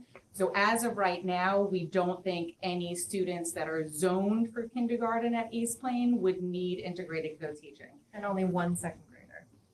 Currently, in a student that we have in the first grade, there's one going up to the second grade. And I want to remind the board that our current construct of model is there is a full-day program where there is a certified elementary school teacher that is a collaborative teacher with our special education certified teacher. So there are 2 teachers in a full-day program inside of each one of our special education programs. The previous boards made a decision upon our recommendation to move from a split program to a full-day program because of the benefits associated, and we've seen those benefits to date. But I wanted to remind the board that this is the model that we're currently running, just to keep that in your mind. All right, so when you take a look at the numbers, I'd also remind the board that the 7 to 12 is a good range because there's usually a complement of regular education students inside of that class as well. So it's important for us to recognize that this is what the construct is, and it's by design and controlled by New York State Education Department. If I could ask about that ratio, 7 to 12, that assumes that there's how many students in the class? It doesn't matter. So there must be just as many general education students, if not more. So if we have 12 special education students, you have to have 12 or more general education students. How do we currently lay out at West and Schwarting in our current classes? We're around 7 to 12. I mean, most of the time we're hovering around 7 or 8. Our current 4th grade cohort is large. So those classes are a little bit bigger. They're around 10 right now. We always make sure that we're also keeping in mind that there may be potentially people that move in over the summer. So we haven't gotten to a point where we need 2 sections in one building yet. The integrated co-teaching in East Plain will alleviate some of that because obviously we're sending students to Schwarting and West. So that will help us a bit. But we look at the numbers all the time. I mean, this year we happen to have a very large number of students that moved in September, October, and November that had special education services that they came with. And luckily we had the room to be able to accommodate them. That's model number 1. Any further questions about model 1 at this point? I'm sorry, I have another question. You don't have to be Back sorry, to my just ask the last question. She's here, that's why. So essentially, it's not K through 5, it would be 2 through 5 then. This model would be 1 through 5. We just wouldn't do it for kindergarten. We have a special education teacher there. We have a special education teacher there now who provides the resource room services. So that's where we that extra only budget need comes from. 4 additional teachers because she would become one of the integrated co-teaching Something was teachers. definitely Yep, missing. you got it. No, you're right. So, okay, got it now. Thank So you. and just because I think you answered it, but I want to make sure I'm there. We wouldn't have an ICT class if there wasn't a student that needed services in that grade level. Thank you. Got it. Sorry. I mean, it's lovely and everybody benefits from having the 2 teachers, but if there's no special education students sitting in the Perfect, class, thank there you. wouldn't be a reason to. Budgeted but community's not money. utilized. We also want to be for that. fiscally responsible as well. That's why I put the markers, the range should be 7 to 12. That's what you're looking for. That is what I consider to be recommended. But it's the board's will at the end. If you take a look at this, I'm not going to go through these here. These are just cost breakouts and associated estimated costs. This is refined at this point in time. This is model number 2. Maybe you want to lead us through that if you could, please, Ms. Murphy. So when we sat down to look at the actual cohort numbers, third and fifth grade are the two core cohorts currently that are the largest. So our suggestion was if we needed to scale back and not do integrated co-teaching 1 through 5, that it would be best to move forward with the grades that would have the largest numbers. Those are currently third and fifth grade, so you see that we have 4 students currently at Schwarting. We have 2 students in the 5th grade at West and 2 at Schwarting currently. Combined with the number of students that are currently receiving resource room only and would be recommended for integrated co-teaching at East Plain, the numbers are 9 and 7. That kind of puts us in that spot of where we usually are looking for that 7 and 12 range. So if you were looking for, a reason to consider these 2 grades, it does fall within that window.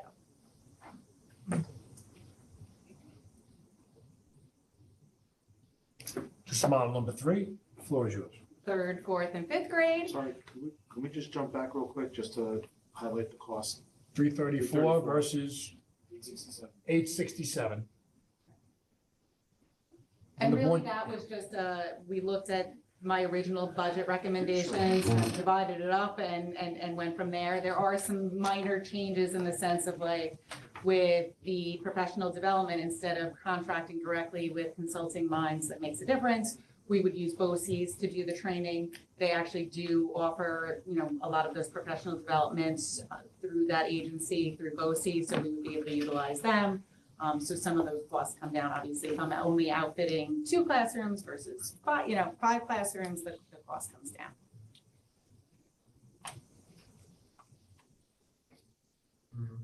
Sorry, I jumped a slide here.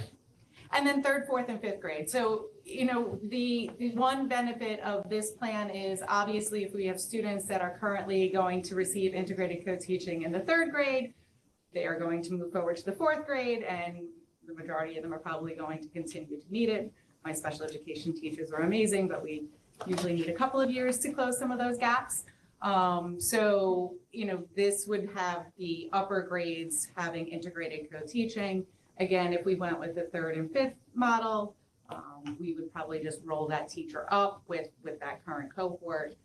But again, we're always looking at our trends, our data, our numbers, our cohorts, and making decisions about where we would need to move our staff. The associated cost of that model is 502,222. The associated with model number 2 is 334,815. And the initial model that was presented is 867,328 as the estimated cost to run the program. Which would potentially be less because not all those grades would have any students in it. No, that is the cost for taking out those grades. That's for offering the program to those students in this program here. That would be offered in grades 1 through 5. 1 through 5. 1 through 5 would cost 867. Okay, Yes. thank you. All right. And yes, so it's 867, 334, 815, 502, 222.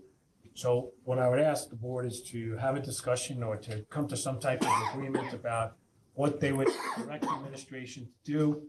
At that point in time, we'll modify the budget, and I'll actually re-release the budget tomorrow with those modifications for the board, and they will be noted. Peter, you're gonna have that work tomorrow. He gets to take the donuts home. Yes, yes.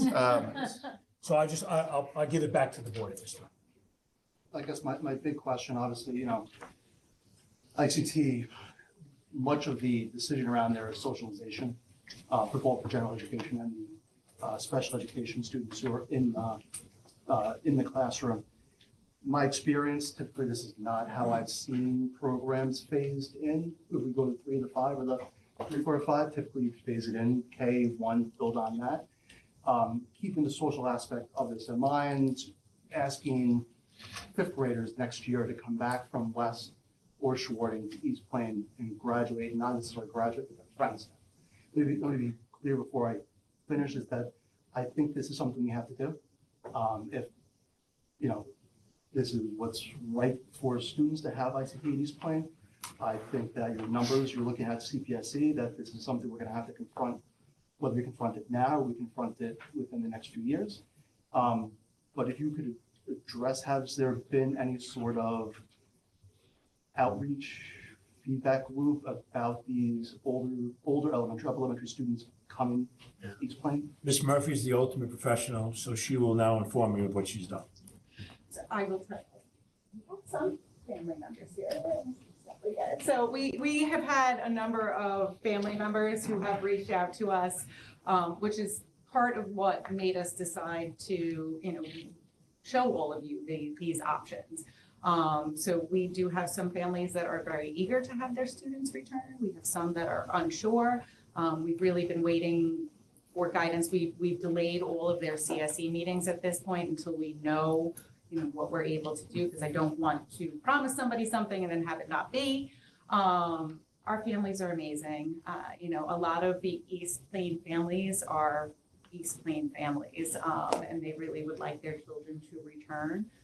There might be some that might not, I think I'd have to have those discussions with them. Right, would that be handled on an individual basis, where if a student says, I've been with these kids since kindergarten? Right, and we do have some students that have been there since kindergarten, 100%, and then we have some students that maybe just moved, because we didn't think that this was going to be coming to fruition. So, each case is really individualized, and I have to say, our parents are amazing. They are very staunch advocates for their children. They are always happy to tell us what they think is going to be best for them, and we try very hard to listen to them. As far as the rollout goes, 100%. Usually, so when we expanded from half-day integrated co-teaching to full-day integrated co-teaching, we had a very systematic way of, going through and increasing student, the class sizes and how we did it. I typically would agree with that, but given that the numbers are so high for those particular two cohorts, I do think that it's best to start with them. Looking at the numbers. The numbers. We wouldn't phase in a program with 0 kids at kindergarten. And I can speak to the transition. My daughters have, actually all 3 of my kids have been in the ICT classes at West at some point. When my oldest, who spoke earlier, was in kindergarten, it was the previous model. And then my middle guy and my youngest have experienced the new ICT model. And I cannot speak highly enough of the teachers in the classrooms. The professionalism there has been wonderful. I think my son still runs to his teachers. I have to say, we spent a lot of time developing those marriages, and none of them are allowed to get divorced. So, and I have to say, for the most, we really do have amazing general education and special education teachers. They have invested a lot of time into making their teams work correctly. And you see that you really do see all the students in the class see the benefit, but our students do. Thank you. Thank you, Ms. Murphy. I struggle to see, it's hard to envision you do 3rd and 5th only. It just feels like that 4th grade is just kind of like, I don't know, out in the wind or something. It looks weird. It doesn't feel right to me. I think for me, as I consider it, and we'll have to give some direction, I really see it as either 3rd, 4th, 5th, or K through 5, or frankly, I guess there's a 3rd option of not doing it at all. But I don't really see 3rd and 5th making a ton of sense. Although my one concern would be, if you only have one child in an ICT, is that okay? Is that, like, from your perspective, is that all right? Well, 2 things. Is it fiscally responsible in order to run it that way? There are school districts that run special education resource centers. All right, so we need to make a decision based upon what's best for kids and what the support would be that is available for them inside of these classrooms. And would they be with other peers and not feel singled out specifically? Right. So, and our teachers do an amazing job, by the way, of I tell you, the best teaching in the world is to come and see plain English teachers teach. You can't tell who's a special education teacher and who's a regular education teacher. There's an ebb and flow between those 2 people. It is definitely a marriage. Our people are amazing here. And from the way you've described it so far, which is different than, my wife has described how the city would operate, it really is a team effort. So if there are kids that are struggling with reading that don't have an IEP, and forgive me if I get the language wrong, they still end up getting some additional help in that classroom here. 100%. So I mean, I am coming off of doing quite a few formal observations, and I can tell you, you know, when you meet with the teacher, they will, you know, give you a whole, how they're gonna break down, you know, what students are working on what. And yes, sometimes I'll point out and I'll go, I don't know that name, and they'll go, oh, no, it's a student in the class that's having a hard time with This lesson even. this. And Because so it'd they be, get it. it would, you'd have to feel singled out if constantly in the class, it's like, okay, you know, one child come sit over here. So, I mean, we have teachers that care about kids, so like, no, they're not gonna do that, but there is some ancillary benefit to the other students in that classroom, it sounds like. I will tell you that almost every single one of our elementary classes has 2 U-shaped tables. So, you know, the general education teacher will often meet with students. The special education teacher will often meet with students. They'll do something called station teaching, where the students will work independently at something. They'll go to the gen ed teacher, and then they'll go to the special ed teacher. So, and again, Sounds like lacrosse it's based, so it's based on where those students are in that particular Right. subject. I mean, we have students in integrated co-teaching who are flying on math, but really struggling with reading. So, you know, they're in a different group when they're doing math. But when they're doing reading, they're with other students, so. There's no doubt that there's definitely benefit for all children to be in a classroom with 2 certified teachers, highly qualified individuals. And yes, they are going to split their time amongst whether there was 3 students, 7 students, or 12 students inside of that classroom. So the reality of the situation is that if we make the determination to do Model 1, Model 2, or Model 3, there are both benefits to all models, and they're all good for kids ultimately in the end. So you can't go wrong, but I would like the board to make a decision if possible this evening. I think for me, it's, Model 1 doesn't resonate with me just yet. I do think it's Model 2 or 3. And I just kind of go back and forth. I think, thinking about the cost differential of $170,000 between the two, I think the continuity for me makes sense, especially considering that there's a very high likelihood that those numbers are going to increase in East Plain potentially based on the CPSC numbers. So I lean towards Model 3. That's just my take. But it wouldn't take me a lot to be persuaded to Model 2 either, if there's like a strong justification for that I'm not considering. You know, that another board trustee would present.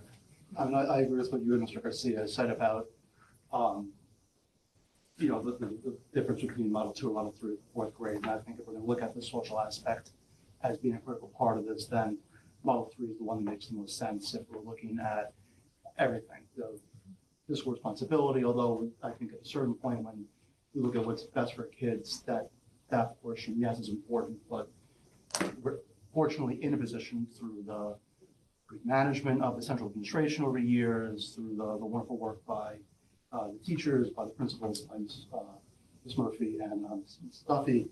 You know, I would see how we would have someone go in 3rd grade, tomorrow else for 4th grade, and back for 5th grade. So I mean, if you're asking me, I'm saying Model 3 at this point. Other members of the board with comments? I agree with everything that you guys both said. So which one is? Model 3.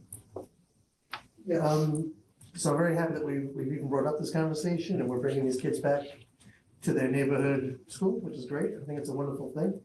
And at the same time, I'm also a dollar and cents guy too. So I think that option 3 is the most fiscally prudent. I guess we're getting the best bang for our buck right here for 19 kids to be brought back to East Plain. There's a big jump between Model 1 and Model 3, from 3 to 1. So it's, you know, and there's, you know, not as many kids impacted by that. So I think we get the best bang for our buck. We're moving in the right direction. These kids should be going to their own neighborhood schools and yeah, going to class with the kids that they play on the street with and at the park with, and maybe even went to kindergarten or 1st grade with, you know. So maybe go for Model 3. I agree. I think Model 3 makes the most sense to move forward with. I want to be clear with the board, regardless of the model that you pick, obviously, we're not going to force anything. I mean, it needs to be appropriate. There needs to be a CSE that will be held, Committee of Special Education, and my expectation is that everyone will want to return home, but there is the outside chance that for specific instances, it may not be forever. So that I would leave, obviously, to We're Ms. really- Murphy and her staff. Just making the budgetary decision, the You're actual making a budget, decisions yeah, of where regardless, kids it go won't is gonna be impact. done by the So in professionals. the end, that number up there, 9, 3, and 7, may be 7, 3, and 5. Right. But I just want to be clear so that there's no misinformation being shared here this evening. And because one of the things that I heard here tonight was that, you know, I've been in this school since I've been in kindergarten, and I've been inside of this program, and I would like to move to the middle school with my friends. So I don't want to be part of that. None of us do here. We obviously want to do what's best for the child, and we leave that to the professionals, the people that are participating, and the parents. Right? Parents obviously are partners and collaborators in this, and but I wanted to be clear with the board about this. There's gonna be certain kids where you might not want to take them out of the environment or have a relationship with a friend, a kid, and it might We disturb all come them. together at the middle school, That remember? makes sense, yeah. There's certain things we don't have to figure out and certain things No, that's my job. professionals have to do. Yes. We'll leave that part to them. I don't mind.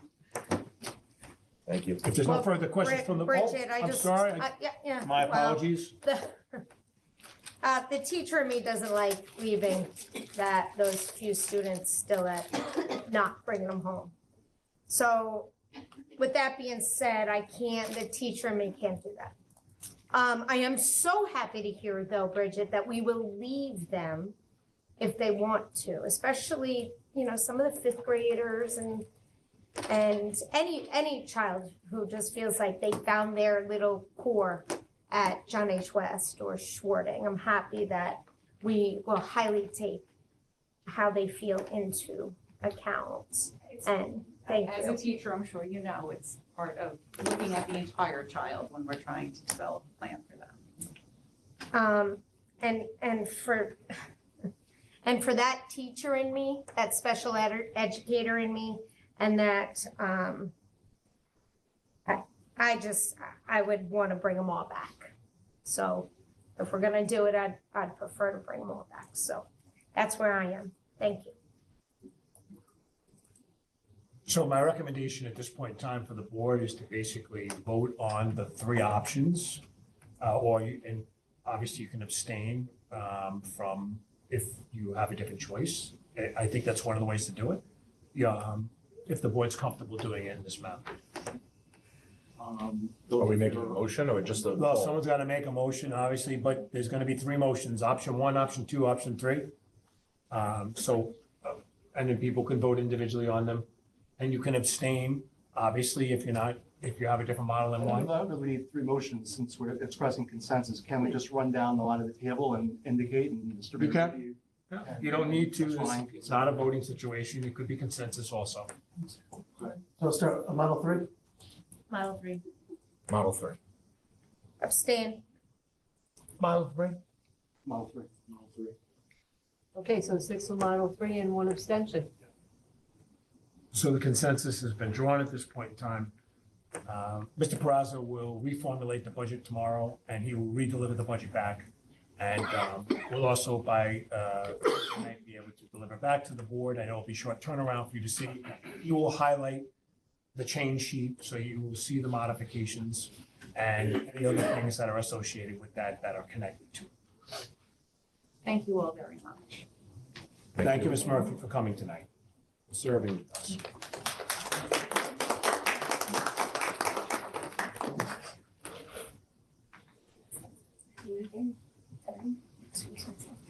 Absolutely, absolutely. It's just a big thing, right? Next up is policy 2410.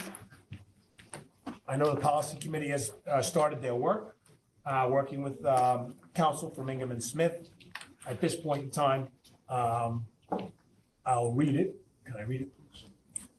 If anyone would like to comment that's serving on that, obviously go right ahead. The law firm said you didn't have to necessarily read it. Do you want to No, you read it? can wait. No, I'm just gonna read the title, so Okay. everybody knows what you voted on. Yeah. It is Right long. here. Policy It says 2410, formulation, adoption, and amendment of policies, first reading and adoption, which will be in the business section tonight. We'll be doing both. There is no requirement to read it multiple times. It just needs to be basically noted what it is, so you're stating for the public it's basically a policy on the policies. That's what it is. That's what the lawyer stated. Yes, it's a policy on the policies, and you need it, it's required. Well, it also establishes this committee too in writing, so. So the policies are gonna be continuous, so this is gonna come up in every meeting. Yeah. And there'll be policies put forth from the committee for the board to adopt or change or whatever, but the policy on the policy got your head spinning, that's for sure, and Zoom. If you're a fan, Because yes, you only want I one don't feel like Sir Humphrey's here. Right. One meeting's fine. Yeah. Unless we choose to do it. You could choose 3. Right. It's not a requirement of law, is what I'm trying to say. Yeah. So, are there any questions on the policy itself? The wording is also available to the public. Absolutely. You can go on and see it. Yes, it's public. As soon as we adopt it, within 24 to 48 hours, it will be posted online on board docs with fully accessible to the community to read. And we're also gonna be posting policies with strike-throughs through text that we're taking out of the So policy. you can see how it grew and it changed over We're gonna time. run a change document, so everybody will be able to see the changes before and after documents. Do you need a motion on this? Well, I don't know if there's any, if anyone has any discussions, questions, comments on it. I think any additional comments? it'll be in the business section. Now, what's highlighted in blue is basically what we're legally responsible for. No, that's the showing. changes. Oh, the changes, but they do help us with the wording The on lawyer did the legality wording, of- right? The underlying stuff is what she added, the Right. strike-through is what she eliminated. But it keeps us up to date if, God forbid, we get audited and such.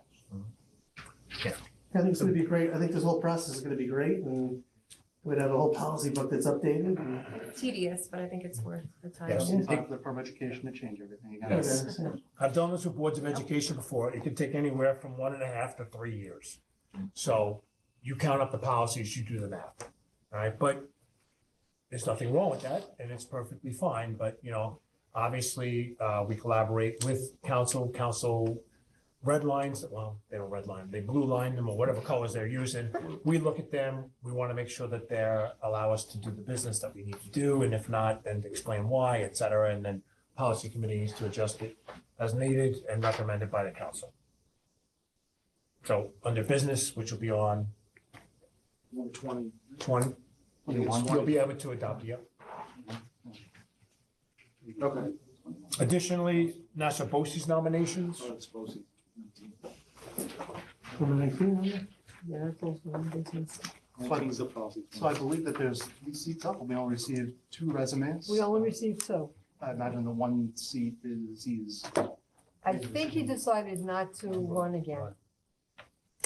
So that's Fran Langschler and BA Sean, are the 2 individuals. They're both current BOCES board members. They are both current BOCES board members, some of them longstanding. BA's been involved for quite some time, and he is actually the, I think it's the Area 11 director. I have to remember what He's no longer area. there. What? There's another- Oh, he stepped down, he's out. He's out, sorry. Oh, we got a new. That's what I mean.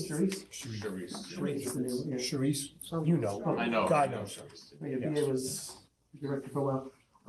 So I've noticed that we only got 2 resumes and there's 3 positions open this year. In the past, I've expressed interest to run for BOCES board.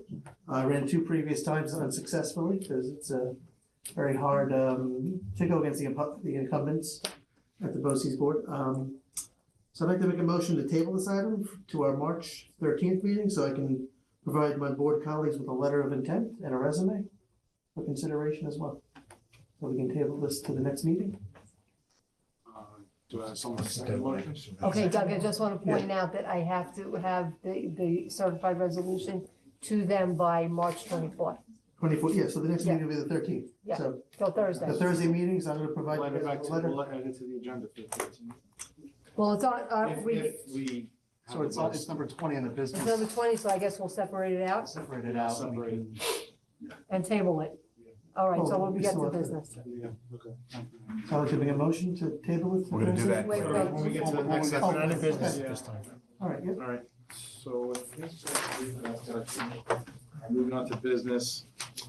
We'll have a motion. 1 through 19, Yeah, I was gonna separate. yes. So a motion to approve items 1 through 19 under business. Mr. Marcy, second. Mrs. Versace. I could have discussion on, I had a couple of questions I want to answer. Yeah, sure. Well, yeah, so we have the second already? Yeah. That's on the floor? All right, so I sent an email, some questions about the, let me go to my email. Questions about the summer program, summer enrichment program. So there was a contract with BOCES. Just want to make sure this was the summer enrichment program that we house at the middle school? So we have different summer programs here in our district, and years ago, we had began a summer enrichment program for students, and it's continued to grow and flourish. And we have it for students, for incoming kindergarten students all the way through 8th grade. We run that through BOCES.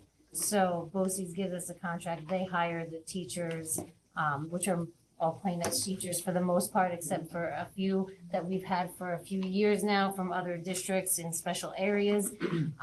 So that's how it's a self-sustaining program, but we have to have the contract with BOCES to do for it. And then, so is this for like? That's a self-sustaining program. It's a self-sustaining program. It's open to anybody. Parents pay for it, so it's open to anybody. Oh, so it's open. Yeah, the question is specifically for, so I want to be clear about this, so we're answering this correctly. All right, there are no support services offered, so if a child is classified and has specific program needs that can't be met, then they wouldn't be eligible, but that's on a case-by-case basis, but I want to be clear about that. But it's separate from the summer. But it's separate from the 12-month program, which runs at the same school. In addition to that, there is the reading and math AIS support program, which also runs at that school. Different timeframes, so we have 3 programs running simultaneously. And then we have summer school, which is not ours, which is in Massapequa. We also have a summer remedial that we have for the middle school, but we also then, students at that age were not really wanting to go for that, so we kind of revamped it and made it like a summer ed camp for the middle school students. Because they saw all these other programs happening, and middle school is packed with students all summer long and all of this. But the contract that you saw tonight was specifically for summer enrichment. That's the self-sustaining that the parents actually started registering as of yesterday. And anyone who's ever dropped off there knows how much is going on in the summer at the middle school. That is, oof. Okay, and then, that was on item number 9, and then item number 15. So we have acceptance of a federal signal audit. So we got COVID-19 money last week, the audit, last year, the audit said 1.5 million about. Are we receiving it this year as well? And 245,000 this year. so it's dropped substantially. And how about for next year? Do we know? Nothing, it's dried up, okay. All right, that's it, that's all my questions, yeah, on those 2 items. So, thank you, right, I guess we can continue with the vote. Okay, so, do I have a motion to approve items number 1 through 19 on the consent? We have it on the. You already have the motion, you just need to vote. All in favor? Just vote. All right, so second? Mrs. Pasquarello? Got it already. Yeah, we got it. Oh, I missed it. Hey, whatever. All right, all in favor? Okay, all in favor, motion Who was carried. that guy, Robert, anyway? Okay. Number 20, you want Yeah, do we have a motion to table item number 20 to the March 13th Board of Ed meeting? to, so move? Pasquarello, second. Mr. Garcia, all in favor? All in favor, motion carried. Pride and Advantage, opportunity for board members to present on attendance participation in school and or community events. I just have one, I think everybody here pretty much attended the Best Buddies Night. Probably one of the best nights of the year that this district holds. Miss Murphy jumping down over there. Anybody who went, it's a moving night. The families just love that night. People cry when they see the children on stage. You know, I was sitting there, Miss Murphy, she said, some of these kids during regular school don't even talk to other children. But this night, they open up and they do things that you would never think they could do. Great job on the staff and everybody that puts that together, so thank you. I'd like to offer my congratulations to Donna Westergaard for a wonderful special person dance. I was able to go. Of course, I walked in, my special people ran off with their friends right away. But I enjoyed talking to the other parents, as well as Mr. Rosano and always a wonderful night at West. Anyone else? Thank you. I had the opportunity as a parent to attend the Student of the Month at the middle school. And I just wanted to just thank the middle school teachers specifically, because there were over 20, I counted without looking obnoxious, but over 20 teachers on their own time watching the children, because it was before school, before their start time even, watching the children get their award that morning. And I was just in awe of that, because they're doing that. I know we have great teachers, but to see it in the morning, mornings are rough. And they are there and they're supporting our kids and they're hugging children saying congratulations to children that they don't even service. They're just there. And that just wowed me. And my day was beautiful from then on. So thank you, middle school. That doesn't mean high school and all our elementaries aren't doing great things, but I don't remember that from my first daughter's Student of the Month. So that was really wonderful. Thank you, Mr. Bayruti. Anyone else? I got to go to the PTA founders meeting, I guess you'd call it. Got to learn about who started the PTA in Plainage and all. So I want to say thank you to them, because they fed my kids a bunch of cookies before bedtime, because I had to bring them with me. So they like that. And best buddies, the fashion show was really awesome. I kept turning around to look at the parents. And as a sports dad, you get really proud of seeing your your kids compete. And I could see a lot of just pride on the faces of the grandparents, the aunts and uncles. You could really sort of pick out, looking at how excited and how, as Mr. Parris said, emotional some of the parents were, who was the parents of which kids. It was really, really awesome. And then tonight, the musical performance, as I don't know if he's still here, no. As a parent of a child that's in 5th grade in orchestra, it's amazing to see it go from what started out in 4th grade, some plucking on strings, to obviously these are all high performers. Was awesome. And then to the custodians to be able to clear the room in like 30 seconds was awesome. So a lot of great stuff going on in Plainedge. Thanks. I'd like to add to what Joe said. I wasn't able to make the founders meeting, but I love how in my short time already on the board, the PTA always finds a way to invite us always to all these wonderful things. Life's crazy as a mom. I wish I could get to more. I try to check out plainedgetv.com as much as I can. And what's great about just going directly to the website is you don't have to fumble through Parent Square to find the link. So lately I've been just typing in plainedgetv.com, which I did this week. And I was able to watch the band festival, and also how that group has evolved is amazing. I even loved how the upperclassmen were playing with the lowerclassmen. I thought that was really cool. And I believe the Strings Festival is coming up on the 17th. So if you can't make it, definitely just go to that plainedgetv.com. Strings. Choral is coming. Choral is coming. Yeah, Strings was that week. So the 17th. Was at the Strings Festival. Yep. Mrs. Nadia was there. It's like an amazing program. And maybe we need to change I think I got that right off Plainedge TV, so we might have to update that. I think that's where I got the info. I'll have to look it up. Yeah, Their videos, don't look at their videos, look at the calendar for the district, please. I appreciate Kevin and all his work, Mr. White, but I'll ask him about it. Yeah, but talking about the String Festival, it's music students from 6 to 12. I had the pleasure of my 3 viola players all playing in that performance, which was nice. The 4th Bayruti has taken a different musical instrument, so I'll probably be at a band festival maybe in the future as well. But yeah, I think Monday is the choral one coming up. I'm gonna try to make it to that. But again, it's amazing to see how quickly the students can progress in this music program, especially under the guidance of Mrs. Bartolo, and I had Mrs. DeMilo when I was a student here, playing for her. So it was nice to see her here tonight.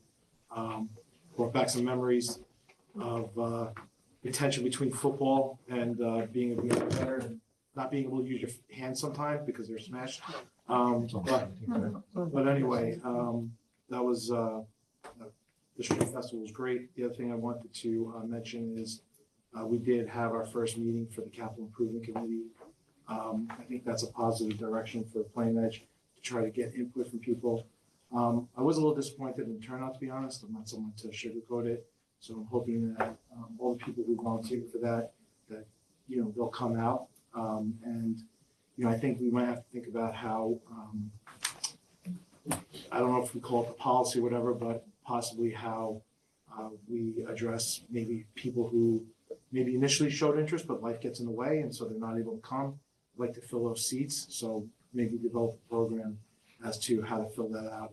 If we only have 4 meetings a year, you miss 2, you kind of miss the whole thing. So I just want to make sure that maybe we can think about how we can rectify the issue of maybe people not being able to attend. I think that's it for me. I don't know if anyone. I just wanted to say, I was just thinking about our crossing guards. I think it's very nice that we honored them and recognized them, and they're kind of the unsung heroes of the community. I see them when I'm dropping my kid off at daycare. I see her working right there at Hicksville Road and Stewart Avenue, so probably a tough intersection to work. In the middle So- school especially. Probably the worst. Probably, yeah, right, with all those approaches, so it was very nice we did that, and we recognize them for their hard work and being out there, whether it's, 20 degrees or, 80 degrees in June, they're out there, which is great. So we appreciate it. Any other comments on Ranch Park? Okay. Moving on to the next section, informational reports. Any questions on any of the information reports? No? Okay. Move on to opportunity for the public to speak. All comments are directed to the Board of Ed President. We kindly ask that you limit it to 2 minutes, and we ask that you use the microphone and clearly state your name. Okay. If there's anyone who wants to speak tonight, do I have a motion to adjourn the meeting?